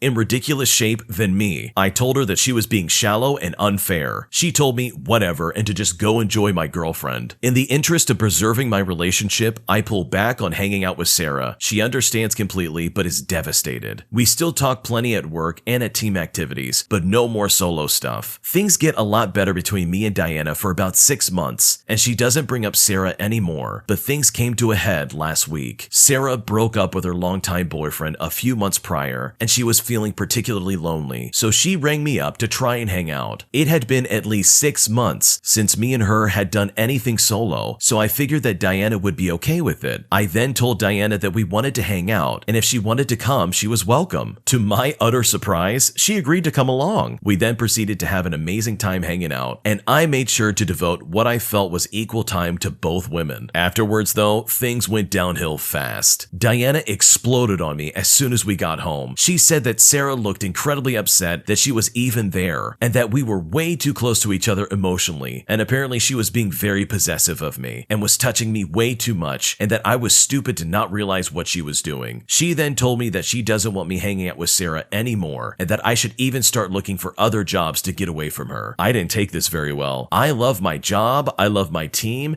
and Sarah is a very close personal friend, but I love Diana more. However, I felt she was being totally unreasonable and projecting her insecurities onto our purely platonic friendship. So I exploded on her and told her none of that was happening and that she needed to get over it. She didn't take this well at all and has been staying with her parents for the last few days just to cool off. Sarah is devastated and offered to talk to her, but I told her that would only make things worse. The entire situation has spiraled out of control and I don't know what to do. There is so much to unpack here, but I will first and foremost say that the original poster in this situation is 100% to blame for this. He did not listen to his girlfriend in the slightest. Sarah was very much invading his personal life and making his girlfriend's insecurities shine through. Like, clearly this guy is just not seeing that this friendship is toxic and that it is ruining his girlfriend's confidence in him. Like, it's one thing to have a jealousy towards someone that you don't know, but Diana knows Sarah at this point, and she knows how flirty and touchy-feely she is with her boyfriend. If my girlfriend had some guy leaning and touching all over her and being way too close with her, I'd be pretty upset and jealous as well. This guy does not understand that this is not a purely platonic friendship, and that the way he is acting with Sarah is completely inappropriate. They are practically going on dates together, seeing movies, going to conventions. He is even passive enough to allow Sarah to call him her work husband. That is a big red flag. It seems like he sees this as some kind of purely platonic friendship, but to Diana, his girlfriend, this is spelling the end of their relationship. And sure, I'll give the benefit of the doubt in this situation. I'll go ahead and say that maybe Sarah isn't trying to get in between Diana and the original poster, but with the way she is acting and how obviously flirty she's being with this man, it really begs the question, what are you really trying to accomplish? And hey, maybe they are good friends and maybe that's as far as it goes, but I don't think it's unreasonable for Diana to say, hey, you need to step away from this lady. If he really cared about his girlfriend and if he really cared about the situation, he would do everything he can to make sure that Diana is happy. Like, for me, the whole work wife thing, as well as the dates you practically took her on, should have stopped immediately. You didn't respect your girlfriend's boundaries, and now guess what? She is now staying at her parents' house, incredibly upset with you. Couples counseling is definitely in store, in my personal opinion. But what would you do if you were in this situation? This is a big one. Leave a comment down below. When you subscribe, make sure to hit the bell to turn on notifications. To finish listening to all the stories, check out the playlist at the top of the description. And if you like Am I the Jerk, make sure to subscribe to Am I the Genius. Everything will be linked down below in the description.